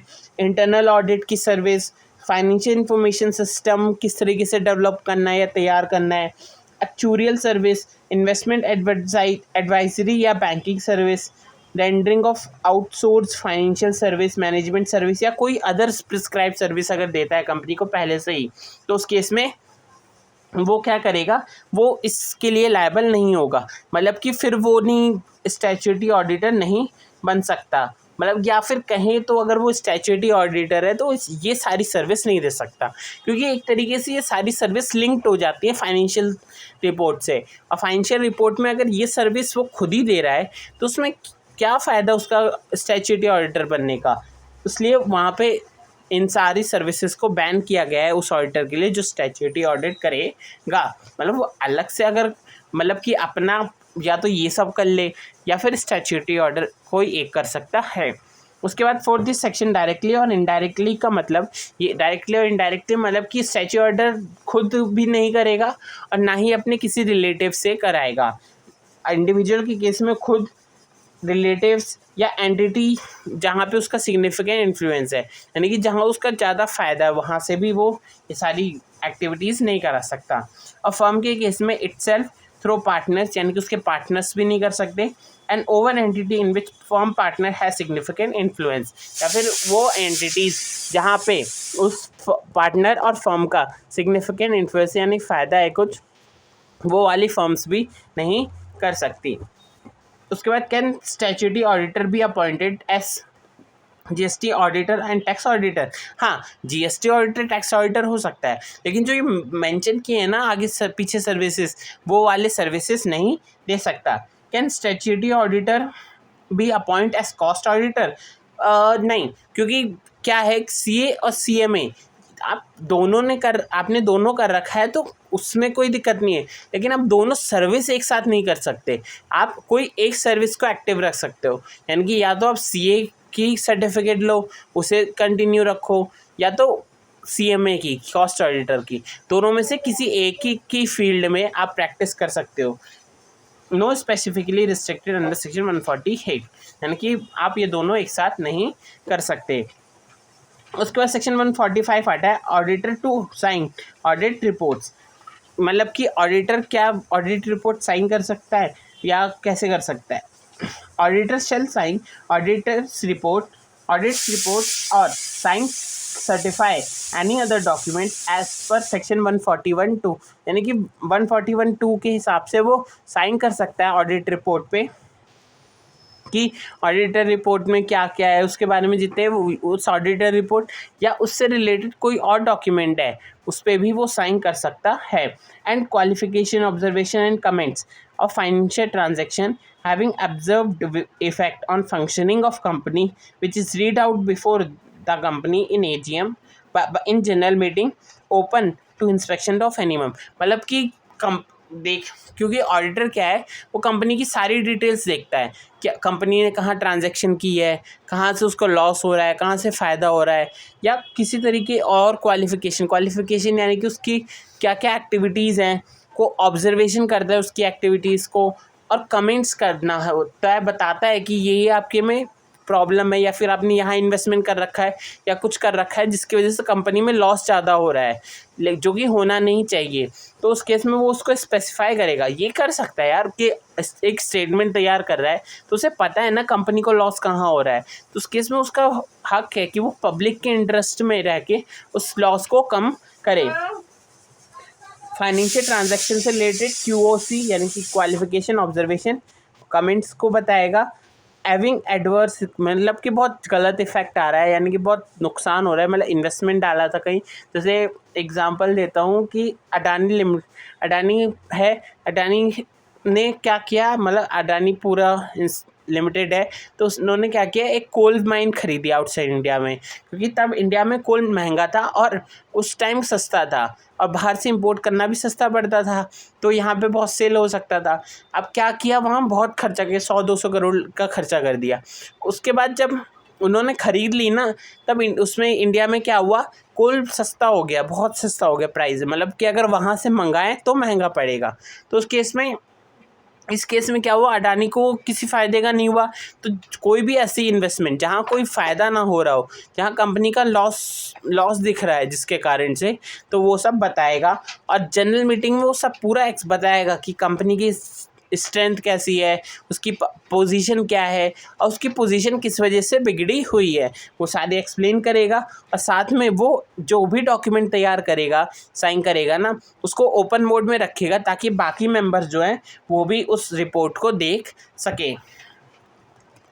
उसके बाद सेक्शन 146 आता है। 146 बात करता है auditors to attend general meeting. क्या ऑडिटर जनरल मीटिंग अटेंड कर सकते हैं? हाँ, अगर notice to be forward to auditor, उनके पास नोटिस आता है तो वो कर सकते हैं।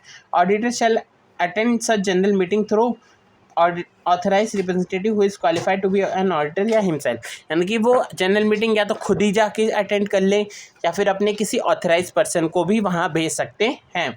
Auditor shall have right to be heard on such business which commences him as an auditor, यानी कि जिस जहाँ पे उसके बोलने का अधिकार है, मतलब फाइनेंशियल स्टेटमेंट या कोई रिपोर्ट है फाइनेंशियल स्टेटमेंट से रिलेटेड, फाइनेंशियल रिपोर्ट से रिलेटेड, वहाँ पे वो बोल सकता है, लेकिन बाकी जगहों पे नहीं बोल सकता.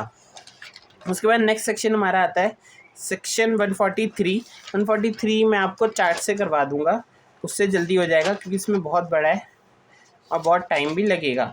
उसमें क्विकली रिवीजन भी हो जाएगा और वो चार्ट आप नोट कर सकें. नोट्स अगर आपको देखने,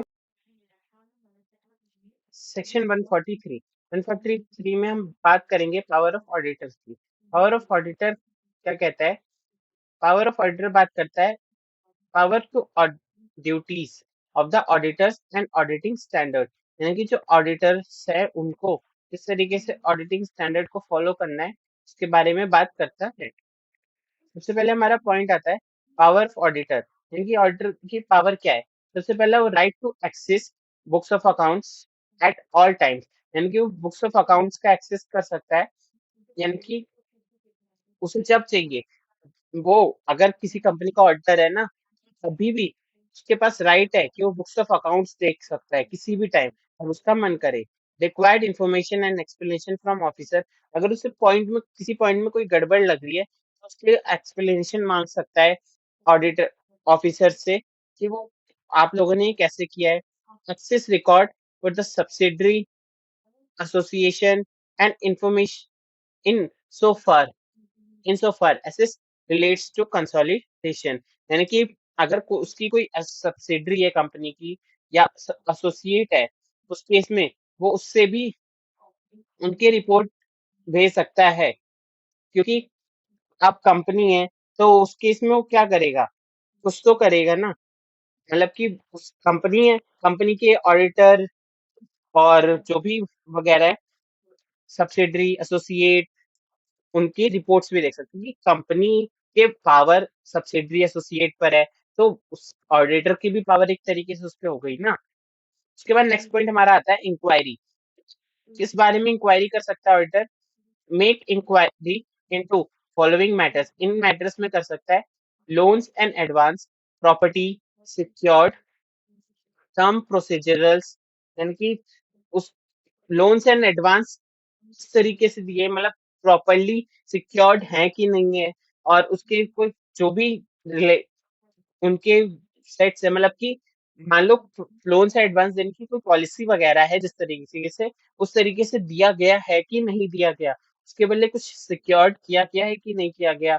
मेनली बुक एंट्रीज, यानी कि जो बुक एंट्रीज है रिवैल्यूएशन है वो सही से है कि नहीं है, कोई गलती तो नहीं करी गई. Assets in case of in form of shares debenture या कोई और will be sold at a price purchase price और लोअर, यानी कि कोई भी एसेट्स जो शेयर डिबेंचर या कोई और सिक्योरिटीज है या एसेट्स है, उनको कहीं परचेज प्राइस से कम में तो नहीं दिया गया, वो चेक करना होगा. लेकिन अगर कोई इन्वेस्टमेंट कंपनी या बैंकिंग कंपनी है तो वो कम ज्यादा में करती रहती है, उससे नहीं हो मतलब है. लेकिन अगर कोई नॉर्मल कंपनी है अदर देन इन्वेस्टमेंट या बैंकिंग कंपनी, कहीं वो कम सोल्ड नहीं कर रही परचेज प्राइस से कम में, तो वो चेक कर सकता है, वो इंक्वायरी कर सकता है. लोन एंड एडवांसेस डिपॉजिट में तो नहीं करा गया, मतलब कि कोई ऐसा लोन और एडवांसेस तो नहीं था जिसे डिपॉजिट के फॉर्म में दिखाया जा रहा हो. कोई पर्सनल एक्सपेंस तो नहीं डाल रखे रेवेन्यू अकाउंट में, यानी कि P&L अकाउंट में को कंपनी ने कोई पर्सनल एक्सपेंस तो नहीं डाल रखे. शेयर अलॉटेड फॉर कैश, अगर कैश के लिए कोई शेयर अलॉट किया गया है तो क्या वो कैश रिसीव्ड हुआ है, और अगर नहीं हुआ तो बुक्स ऑफ अकाउंट्स में या बैलेंस शीट में उसकी एंट्री क्या की गई है वो भी देख सकता है. वेदर मतलब कि करेक्ट की गई है कि नहीं की गई, रेगुलर बेसिस पे की गई है कि नहीं की गई, या कोई और गलती कर रखी है उसमें, वो सब देख सकता है.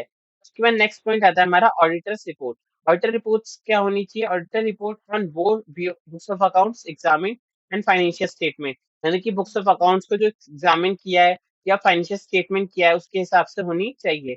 ऑडिटर रिपोर्ट्स एक्सप्रेस ओपिनियन, यानी कि उसमें पूरा ट्रू एंड फेयर व्यू होना चाहिए, ताकि कोई भी अगर उसको देखे तो सिंपली समझ जाए कि कंपनी की क्या कंडीशन है। Auditors report shall state to, मतलब कि ऑडिटर उसमें क्या-क्या इन्फॉर्मेशन देगा। सबसे पहले information and explanation about sought and obtained, यानी कि उसने कंपनी से कोई इन्फॉर्मेशन माँगी थी, एक्सप्लेनेशन माँगी थी, वो उसे मिली, नहीं मिली मिली तो कैसे मिली वो बताना होगा, नहीं मिली तो उसका बैलेंस शीट या फाइनेंशियल स्टेटमेंट पे इफ़ेक्ट क्या रहा है, उसकी वजह से कुछ चेंजेस हुए हैं क्या, वो भी बताना पड़ेगा। फिर books of account properly keep थे, मतलब प्रॉपर्ली संभाल के रखे गए कि नहीं, समराइज थे कि नहीं, रिटर्न्स रिसीव्ड हुए ब्रांच के कि नहीं, मतलब उसके कोई ब्रांचेस थे वहां से रिसीव्ड हुई थी समराइज प्रॉपर्ली कि नहीं, जो भी स्टेटमेंट वगैरह थी। फिर ब्रांच ऑडिटर जो है वो report for branches will the audited, यानी कि ब्रांच की जो भी ऑडिटेड रिपोर्ट होगी ना, वो person other than company auditors will be manage dealt with, मतलब कि जो कंपनी का ऑडिटर है, वो भी हो सकता है उसका ऑडिटर, ऑडिट कर सकता है, या कोई और पर्सन जो है वो भी उसकी बुक्स ऑफ अकाउंट्स का ऑडिट कर सकता है। उसके बाद balance sheet and P and L agree with books of accounts, मतलब कि जो बैलेंस शीट और पी&एल है वो बुक्स ऑफ अकाउंट्स के हिसाब से बनी है कि नहीं बनी, वो भी बताना पड़ेगा। Financial statement comply with accounting standard, यानी कि फाइनेंशियल स्टेटमेंट जो है वो अकाउंटिंग स्टैंडर्ड के हिसाब से बने हैं कि नहीं बने, या फिर फाइनेंशियल ट्रांजैक्शंस ऑब्जर्वेशंस या एडवर्स इफेक्ट, यानी कि जो हमने एक एडवर्स इफेक्ट किया है कि कंपनी ने क्या किया है, कोई ऐसी जगह इन्वेस्टमेंट या पैसा तो नहीं डाल रखा जहां से उसको लॉस ज्यादा हो रहा है, तो वो भी हमें बताना पड़ेगा, या फिर कोई और ऑब्जर्वेशन की है ऑडिटर ने, वो भी एक्सप्लेन करनी पड़ेगी। डायरेक्टर डिस्क्वालिफाइड अंडर 164, डायरेक्टर 164 के अंदर डिस्क्वालिफाइड तो नहीं है, वो भी डायरेक्टर्स को बताना पड़ेगा, या इन्फॉर्मेशन देनी पड़ेगी ऑडिटर को, मेंशन करना पड़ेगा रिपोर्ट में। क्वालिफिकेशन, रिजर्वेशन, एडवर्स इफेक्ट कोई है maintenance of books of account में, यानी कि किसी तरीके की कोई प्रॉब्लम तो नहीं है उसके अंदर, यानी कि किसी तरीके की बुक्स ऑफ अकाउंट्स को गलत तरीके से तो मेंटेन नहीं कर रखा, या सही किया है तो वो बताओ, और गलत किया है तो वो भी बताना पड़ेगा। IFC IFC will the adequate operating effectively, यानी कि जो भी इंफॉर्मेशन वगैरह है वो अच्छे से मिल रही है, या फिर मिली है कि नहीं, या फिर जो भी उसका ऑपरेशन वगैरह किए गए हैं या काम किया गया है वो सही है कि नहीं बुक्स ऑफ अकाउंट से रिलेटेड। ये एप्लीकेबल नहीं है किसको, ओपीसी या स्मॉल कंपनी को विल बी टर्नओवर 50 करोड़ और बोरोइंग 50 लाख, तो उनको ये एप्लीकेबल नहीं है सेक्शन। उसके बाद रूल जे पॉइंट क्या कहता है, कोई अदर मैटर्स, तो ये रूल की बात करता है, ये इंपॉर्टेंट नहीं है, लेकिन एक बार पढ़ के जाए, क्यों क्या पता कहाँ से क्वेश्चन दे दे, लेकिन ये रूल्स इंपॉर्टेंट नहीं है। Impact of pending litigations on this financial statement, यानी कि फाइनेंशियल स्टेटमेंट में कुछ पोजीशंस अभी ऐसी हैं कि जो इनकम्प्लीट है, उनको सही से करा नहीं गया। Provision for material will be seeable losses, यानी कि बहुत ज्यादा लॉसेस दिख रहा है, तो वो बताना पड़ेगा। Delay in transfer of amount IPF, कहीं कंपनी ने क्या किया, आईपीएफ में अमाउंट ट्रांसफर करने में तो डिले नहीं कर रखा। अल्टीमेटली बेनिफिशियरी वाले कॉन्सेप्ट था एक, तो उसके अंदर उसके बारे में बताना पड़ेगा कि कंपनी का कौन कौन बेनिफिशियरी है, तो फंडिंग पार्टीज वगैरह, अल्टीमेट बेनिफिशियरी जो भी हैं उनके बारे में इंफॉर्मेशन देनी पड़ेगी। ठीक है, उसके बाद dividend dividend comply with section 143 के साथ कंप्लाई हुआ है कि नहीं हुआ, या फिर features of accounting software, audit trail वगैरह के बारे में बता इन्फॉर्म करना पड़ेगा। ऑडिट ट्रेल यहाँ दिख नहीं रहा, ऑडिट ट्रेल लिखा है यहाँ पे, आप नोट्स में देख लेना, उसमें शो हो जाएगा। उसके बाद नेक्स्ट पॉइंट आता है गवर्नमेंट कंपनी के बारे में। गवर्नमेंट कंपनी क्या बात करती है, सीएजी टू अपॉइंट ऑडिटर्स, यानी कि सीएजी के पास पावर है कि वो ऑडिटर को अपॉइंट करे।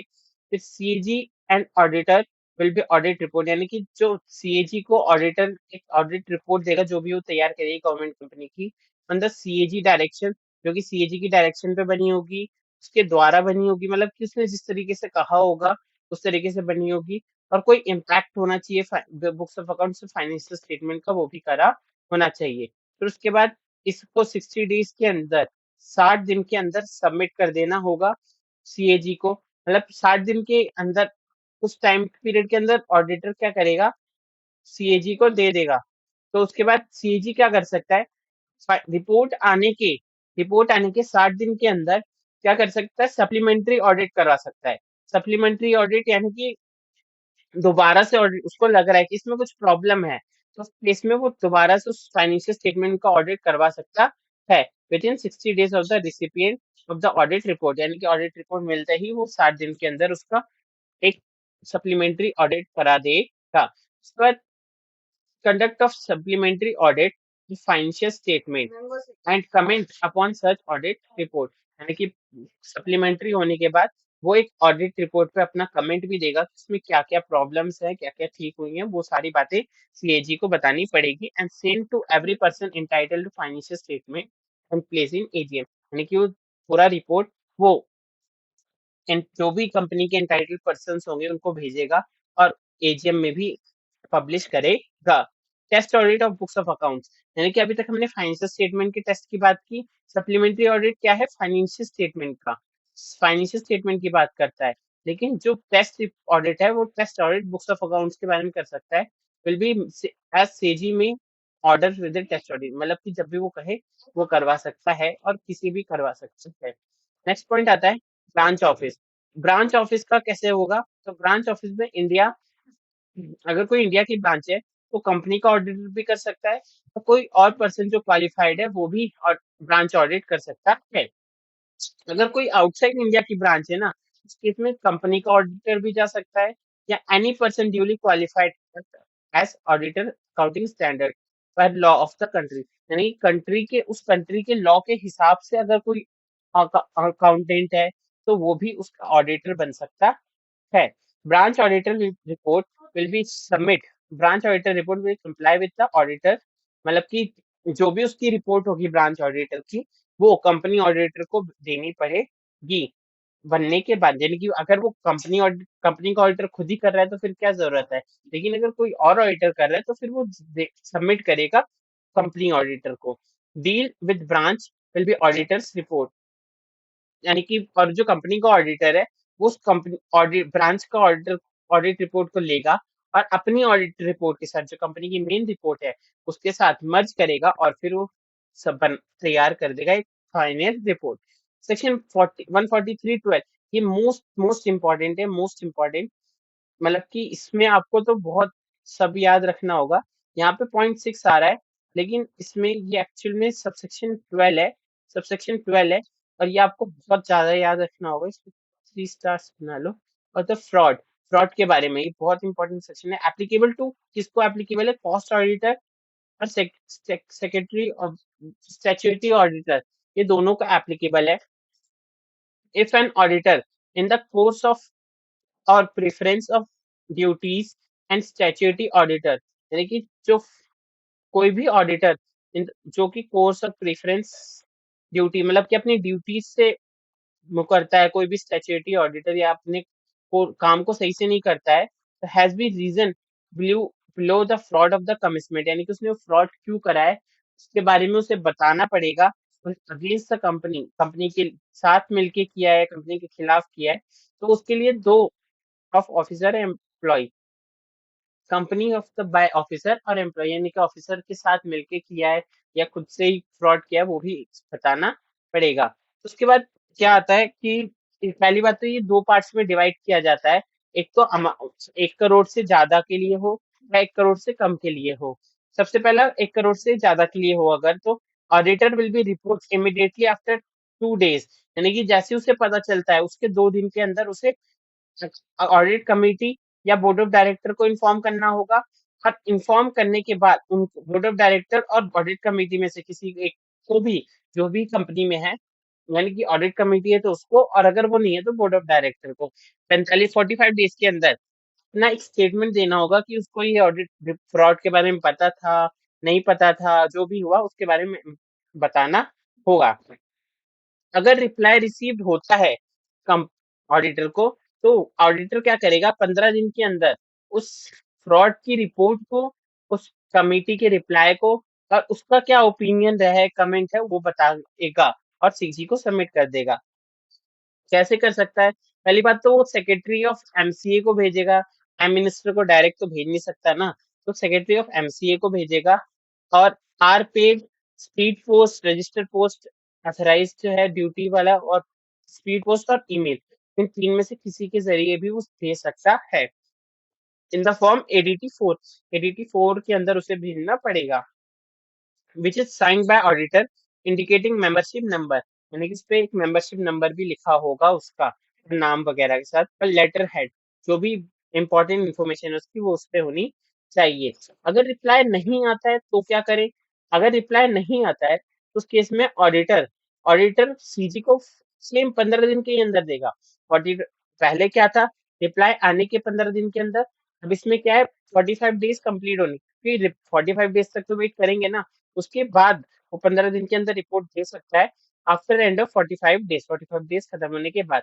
और उस रिपोर्ट में उसकी रिपोर्ट देनी होगी, जो भी फ्रॉड रिपोर्ट है, note detail basis send to board of director को बताया था कि नहीं बताया, रिप्लाई रिसीव हुआ कि नहीं हुआ, अगर नहीं हुआ तो वो भी बताना पड़ेगा हमें रिप्लाई नहीं मिला। और फॉर्म किस तरीके से होगा, वो सेम यही है, सेम, ये दोनों जगह लग जाता है, दोनों मतलब कि ये यहाँ और यहाँ दोनों जगह एप्लीकेबल है। ठीक है, उसके बाद नेक्स्ट आता है, अगर 1 करोड़ से कम का फ्रॉड है तो क्या करें? अगर ऑडिटर का 1 करोड़ से कम का फ्रॉड है तो वही सेम 2 दिन के अंदर ऑडिट कमेटी और बोर्ड बोर्ड ऑफ डायरेक्टर्स को बता दो। सबसे पहले वो ऑडिट कमेटी का नेचर, अमाउंट और पर्सन का नाम, यानी किसने वो फ्रॉड किया है, या पार्टीज, जो भी पर्सन है, पार्टीज है, पर्सन एक ही बात होगी, उसके बारे में ऑडिट कमेटी या बोर्ड ऑफ डायरेक्टर्स को इन्फॉर्म कर दो। फिर बोर्ड ऑफ डायरेक्टर डिस्क्लोज करेगा उसका नेचर, मतलब कि अगर उसे लगता है इससे हमारी कंपनी को ज्यादा नुकसान है तो करेगा। अमाउंट बताएगा, मतलब कि उसको खुद को पता था कि नहीं पता था उसके बारे में इन्फॉर्म करेगा। और जो पर्सन इन्वॉल्व होता है, remedy action will be not taken, अगर एक्शन उस पर नहीं लिया है तो उसका नाम, और अगर एक्शन ले लिया है तो क्या एक्शन लिया है वो बताना पड़ेगा। उसके साथ हमारा लास्ट पॉइंट रह गया कि no breach of the duty, duty duty duty है यहाँ पे, अ, यहाँ पे ड्यूटी है, no breach of duty if reporting done in the good faith.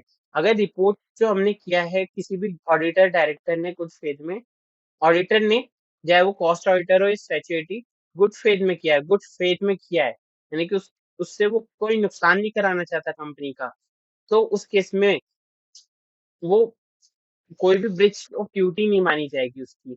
वो उसका ये नहीं है कि उसने ब्रीच कर दिया है, उसने फ्रॉड किया है, मतलब क्योंकि क्या होता है कि कंपनी क्या है, वो अपनी डिटेल सबके साथ शेयर नहीं करती है, अपनी इंफॉर्मेशन सबके साथ शेयर नहीं करती है। तो इसलिए अगर ऑडिटर ये कहता है तो वो गुड गुड फेथ में माना जाएगा। और अगर बाई चांस उसने किसी भी तरीके के फ्रॉड किया है या उसमें इंक्लूड है तो पेनल्टी लगेगी। ऑडिटर, कॉस्ट अकाउंटेंट या सीएस जो भी होगा, तीनों को contravention of this section, section 143 के अंदर, 143(12) के अंदर अगर वो फ्रॉड करता है, तो अगर कोई लिस्टेड कंपनी का फ्रॉड करता है तो 5 लाख, और कोई अदर कंपनीज का करता है तो 1 लाख का फ्रॉड फाइन पेनल्टी लगेगा। इसी के साथ हमारा सेक्शन 143 होता है कंप्लीट। सेक्शन आता है section 147, punishment for commitment. Punishment for commitment बात करता है कॉन्ट्रवेंशन अंडर सेक्शन 139 टू 146, यानी कि 139 से 146 के जितने भी सेक्शंस है उसके अंदर कंपनी 25,000 से 5 लाख और OID 10,000 से लेके 1 लाख तक के लिए लायबल होगी। मतलब कि अगर वो कोई डिफ़ॉल्ट करती है तो उतने के लिए लायबल होगी। ऑडिटर कॉन्ट्रवेंशन इन 139, 144 एंड 145, यानी कि इन 3 सेक्शन के लिए स्पेशल क्या है कि अगर इन 3 स्पेशली नॉर्मली किसी में करती है तो उसमें होगी, लेकिन अगर ऑडिटर इन 3 में किसी भी केस में करता है, ये कंपनी के बारे में हुआ, ये ऑडिटर के बारे, क्योंकि इन 3 में ऑडिटर अगर डिफ़ॉल्ट करता है तो उस केस में वो 25,000, 25K to lower of 5 lakh या 4 टाइम्स ऑफ रेम्यूनरेशन, यानी कि मिनिमम उसका 25,000 है, मैक्सिमम या तो 5 लाख रहेगा या फिर उसके 4 टाइम्स का रेम्यूनरेशन जो उसका कम होगा वो रहेगा। मतलब उसे अगर 1 लाख मिलता है तो 4 टाइम्स कितना हो गया 4 लाख, तो 4 लाख उसकी मैक्सिमम पेनल्टी रहेगी। इतना ही नहीं, अगर कॉन्ट्रवेंशन उसने जानबूझ के या खुद से करा है, मतलब कि उसे सब पता था उसके बारे में, पहला तो गलती से हुआ तो कोई बात नहीं, लेकिन अगर उसने जानबूझ के किया है ना तो डिसाइड कंपनी या शेयर होल्डर्स और CRS और टैक्स अथॉरिटीज़ वगैरह जो भी होगी will be jail up to, यानी कि वो डिसाइड कर सकते हैं या मतलब केस कर सकते हैं उसके बारे में, या और कोई भी उसमें इन्वॉल्व होगा, और पर्सन भी इन्वॉल्व होगा, तो उन सबको jail up to 1 year and fine up to 50K to lower of 25 lakh और 8 टाइम्स ऑफ रेम्यूनरेशन रहेगा। मतलब कि पहले ऑडिटर को कितना लग रहा था 5 लाख और 4 टाइम्स ऑफ रेम्यूनरेशन, उसके बाद बाकी लोगों को जितने भी होंगे उसके साथ मिले हुए उनको 1 साल तक की जेल, उसके साथ साथ डबल हो गया 25,000 था 50,000 और मैक्सिमम ऑफ 5 लाख का 25 हुआ है बस, और 4 का 8 हो गया है। उसके बाद नेक्स्ट आता है वेयर ऑडिटर इज कॉन्ट्रवेंशन, यानी कि अगर ऑडिटर कुछ गलत कर रहा है, मतलब उसे फ़ाइन तो दे दिया लेकिन उस पर कुछ और चीज़ कंडीशंस भी आती हैं कि उसका जो रेम्यूनरेशन होगा वो रिफ़ंड हो जाए, करना पड़ेगा उसे डैमेजेस पे करने पड़ेंगे कंपनी को, अगर या मेंबर क्रेडिटर किसी को भी किसी भी तरीके के डैमेजेस हुए हैं उस स्टेटमेंट से रिलेटेड कारण, तो वो भी पे करना पड़ेगा। इन case of firm it is proved acted in fraudulent manner and abetted collude in any fraud, लेकिन अगर ऑडिटर बता देता है कि फर्म किसी तरीके से फ्रॉड कर रही है तो उस केस में वो लाइबिलिटी ऑफ सिविल और क्रिमिनल लाइबिलिटी जो 34-35 में हमने पढ़ी है, सेक्शन 34-35 में उसके हिसाब से लगेगी। शैल बी पार्टनर्स कंसर्न, और फर्म के लिए जॉइंटली एंड सेवरली जो भी होगा उस तरीके से, जो मतलब क्रिमिनल और सिविल लाइबिलिटी वगैरह हमने 34-35 में पढ़ रखी है वो वाली लाइबिलिटीज़ यहाँ पे लगेगी। उसके बाद सेक्शन 148 आता है। सेक्शन 148 बात करता है central CG to specify audit of items of cost in respective of certain companies, CG to order maintaining cost records। The CG में मतलब कि CG कॉस्ट रिकॉर्ड कौन मेंटेन करेगा उसके बारे में बात करता है। Cost in respect of certain company, यानी कि कंपनी के कॉस्ट रिकॉर्ड्स कौन बनाएगा। CG टू order maintaining cost record, CG कह सकता है कॉस्ट रिकॉर्ड बनाने के लिए। द CG में भी order with engage in the production prescribe the goods, यानी कि जो कंपनीज मैन्युफैक्चरिंग के केसेस में मैन्युफैक्चरिंग में इन्वॉल्व है उन्हें कॉस्ट रिकॉर्ड बनाने को कह सकता है। उसके बाद direct tax particular relating to utilisation of material, labour, other items of cost, यानी कि यूटिलाइजेशन मटेरियल का किस तरीके से यूटिलाइज हो रहा है, लेबर किस तरीके से यूज़ किए जा रहे हैं, या कोई और कॉस्ट से रिलेटेड बात है वो भी उसे बताना होगा। एज में prescribe included in board of director, या कोई और बात ऐसी जो बोर्ड ऑफ डायरेक्टर ने डिसाइड की वो भी बताना पड़ेगा। Provided eight companies regulated under special act, CG shall consult the concerned regulatory body, या कोई स्पेशल एक्ट के अकॉर्डिंग आप तैयार कर रहे हो तो उस कंसर्न अथॉरिटी रेगुलेटरी बॉडी के हिसाब से आप बनाओगे। मतलब कंपनीज जो रेगुलेटेड स्पेशल एक्ट के अंदर बनी है वो उस सारे केसेस में उस रेगुलेटेड जो भी स्पेशल एक्ट होगा उनका उसके हिसाब से बनाएगी। उसके बाद rule 3 applicability of cost record, किस किस को एप्लीकेबल है ये, तो सबसे पहले ये 2 टेबल्स में डिवाइड किया गया है। टेबल ए बात करता है रेगुलेटेड सेक्टर कंपनीज, या जो कि 6 सेक्टर्स की कंपनीज है, और non regulated sector companies 33 sectors. अगर इनका टर्नओवर 35 करोड़ से ज़्यादा है, टोटल टर्नओवर 35 या उससे ज़्यादा है, तो उनको कॉस्ट रिकॉर्ड बनाना पड़ेगा। लेकिन यहाँ कुछ लोगों का एक्सेप्शन दिया गया है, यानी कि माइक्रो स्मॉल एंटरप्राइजेज हैं उनको एक्सेप्शन दिया गया है। उसके बाद यहाँ एक डेफिनेशन है, मतलब बता रखा है कि माइक्रो कौन होता है, स्मॉल कौन होता है। प्लांट एंड मशीनरी इन्वेस्टमेंट जिनका 1 करोड़ या 10 करोड़ से ज़्यादा है 5, मतलब ये इंपॉर्टेंट नहीं है, आप पढ़ सकते हो एक बार, लेकिन DT में काम आता है ये, तो उस केस में इम्पॉर्टेंट है, लेकिन इतना भी वो लॉ के केस में इम्पॉर्टेंट नहीं है। उसके बाद रूल 5 क्या बात करता है, maintenance of records maintain to be in CRA 1 to regular basis for each of the products every financial year, यानी कि हर एक प्रोडक्ट के बारे में हर साल बताना पड़ेगा CRA 1 में। Cost record will be help company to exercise control cost with the optimum utilisation economic benefit, मतलब कि जो रिसोर्सेज उसकी कंपनी में लग रहे हैं वो उसको अच्छी तरीके से यूटिलाइज कैसे कर रहे हैं, वो किस तरीके से उसको तैयार खर्चा का हो रहा है उसके बारे में पता चलता है, ताकि उसकी उनको थोड़ा इकोनॉमिक बेनिफिट रहे, उनको फ़ायदा हो सके। CG में order audit of such cost record, मतलब CG क्या है, वो ऑर्डर कर सकती है कि आप इसका ऑडिट भी कराओ। उसके लिए रूल 4 क्या कहता है, ऑडिट किस किस को एप्लीकेबल है। टेबल A वाली जो कंपनीज है स्पेशल वाली, उनको ओवरऑल टर्नओवर अगर 50 करोड़ से ज़्यादा है और इंडिविजुअल प्रोडक्ट का 25 करोड़ से ज़्यादा है, मतलब ये दोनों लिमिट लगेगा, क्योंकि एंड है, दोनों लिमिट लगेगा, ठीक है। तो वो कॉस्ट ऑडिट कराएंगे। और टेबल B वाली 100 और 35 करोड़ वाली है, तो उनको कॉस्ट ऑडिट कराना पड़ेगा। मतलब कि एक कंपनी में 4-5 प्रोडक्ट्स हैं तो 4-5 को मिला के, और 35 हर एक का 35 से ज़्यादा है तो वो भी उनको भी कराना पड़ेगा।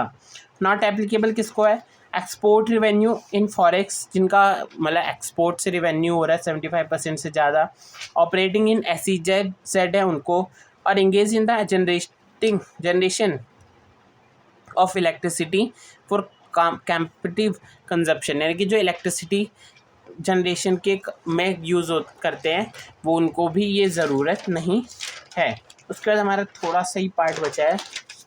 फिर manner of appointment and remuneration of cost auditor, यानी कि किस तरीके से हमें एक कॉस्ट ऑडिटर अपॉइंट करना है।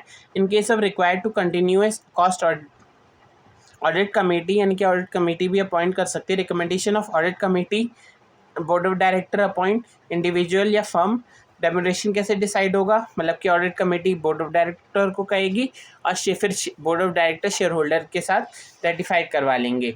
और अगर ऑडिट कमेटी नहीं है या कोई और कंपनी है तो उस केस में board of director to appoint individual और firm, remuneration approved by board of director and ratified by shareholder. मतलब नॉर्मल ऑडिट वाला केस जो था और नॉर्मल ऑडिटर वाला, वही कॉस्ट ऑडिटर के केस में भी है। उसके बाद statutory auditor can not be cost auditor, यानी कि हमने वो तो पहले ही पढ़ लिया ना कि स्टैट्यूटरी ऑडिटर कॉस्ट ऑडिटर नहीं हो सकता, क्योंकि वो दोनों में से एक ही प्रैक्टिस में रह सकता है।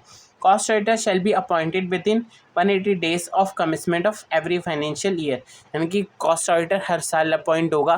जैसे स्टैट्यूटरी ऑडिटर की लिमिट थी, कॉस्ट ऑडिटर की नहीं है, वो हर 180 दिन के अंदर हर साल में अपॉइंट हो जाएगा। Before such appointment return concert, यानी कि उसके अपॉइंटमेंट से पहले उसको रिटर्न कंसर्ट देना होगा, उसको लेट द प्रोसीडिंग्स देना होगा। मतलब इसके बारे में मैं ज़्यादा एक्सप्लेन नहीं कर रहा, क्योंकि मैंने पहले ही बता दिया कि लिमिट एलिजिबल टर्म्स और प्रोसीडिंग्स के बारे में बताना होगा, वो हमने ऑडिटर के केस में पढ़ लिया था। और फिर कंपनी को CRA 2 में CG को बताना होगा कि उन्होंने ऑडिटर को अपॉइंट कर लिया है with the 30 days of board meeting of appointment या 180 days of commitment of financial year, यानी कि फाइनेंशियल ईयर अगर क्योंकि कुछ कंपनीज होती हैं उनका फाइनेंशियल ईयर अलग एंड होता है, चेंज होता है, तो उस केस में उन्हें या तो 180 दिन में फाइनेंशियल ईयर के एंड होने के पहले या फिर 30 दिन में अपॉइंटमेंट के बाद, जो सा अर्लियर होगा, जो सा पहले आ गया, या तो अपॉइंट करके 30 दिन होने वाले हैं उसके अंदर, या फिर अभी फाइनेंशियल ईयर एंड होने में 180 दिन है लेकिन अपॉइंटमेंट पूरा होने में 30 दिन है, तो जो सा पहले आ जाएगा उसमें बताना पड़ेगा। टर्म क्या रहेगी, expiry of 180 days from the closure of 180, यानी कि फाइनेंशियल ईयर एंड होने के 180 दिन के बाद आप उसका टर्म खत्म हो जाएगा, तब तक वो रह सकता है। मतलब एक साल 180, मतलब फाइनेंशियल ईयर एंड हुआ 180 दिन बाद पूरा, उसके बाद उसके तब तक वो कॉस्ट ऑडिटर रह सकता है till he submit the cost auditor report, या फिर उसने जब भी कॉस्ट ऑडिटर रिपोर्ट सबमिट कर दी वो तब तक रहेगा। Removal before expiring of terms, अगर टर्म्स एक्सपायर होने से पहले हम उसको रिमूव करना चाहते हैं तो board resolution after giving reasonable opportunity to being heard, यानी कि उसके बाद सुनने के बाद कॉस्ट ऑडिटर को निकाला जा सकता है। And recording the reason for the removal in writing, और किस लिए निकाला गया उसको राइटिंग में मेंशन करना पड़ेगा, क्योंकि CG को तो बताना पड़ेगा ना सेंट्रल गवर्नमेंट को कि हमने क्यों रिमूव करा। Appointment of another cost auditor, किसी और कॉस्ट ऑडिटर को अपॉइंट करना हो तो वो भी कर सकते हैं। CR2 में बस इन्फॉर्म कर देना होगा और बोर्ड रेजोल्यूशन से आराम से अपॉइंट कर सकते हैं। रेजिग्नेशन, अगर कोई cost auditor has right to resign, वो कॉस्ट ऑडिटर रिज़ाइन कर सकता है, उसे मेंशन भी नहीं करना पड़ेगा क्यों कर रहा है। अगर कैजुअल वैकेंसी हो दी जाती है ड्यू टू रेजिग्नेशन, डेथ या रिमूवल के कारण, तो जो कैजुअल वैकेंसी के केस होते ही बोर्ड ऑफ डायरेक्टर को 30 दिन के अंदर उसको फिल कर देना होगा, यानी कॉस्ट ऑडिटर को अपॉइंट कर लेना होगा और अगले 30 दिन के अंदर CG को बता देना होगा। Cost audit shall be comply with cost auditing standard as issued by ICMI जो भी कॉस्ट ऑडिटर स्टैंडर्ड इशू करेगी उसके हिसाब से ही कॉस्ट ऑडिट करना होगा। Audit under section 148 is in addition to audit under section 143, यानी कि 143 में जो भी है वो 148 से अलग है, यानी कि ये दोनों सेम नहीं है। Qualification, disqualification, right, duties, obligation, यानी कि जो auditor in this chapter also applicable to cost auditor, यानी कि जो क्वालिफिकेशन, डिस्क्वालिफिकेशन है, राइट, ड्यूटीज़ वगैरह 141 में हमने पढ़ी है, वो सारी यहाँ के ऑडिटर को भी लगेगी, मतलब उसी तरीके का केस लगेगी, ये कोई अलग केस एप्लीकेबल नहीं होगा। Report on the audit of cost record submit to board of director in 180 days from the end of financial year with reservation, qualification, observation, suggestion in form CRA3 में आपको submit करना पड़ेगा।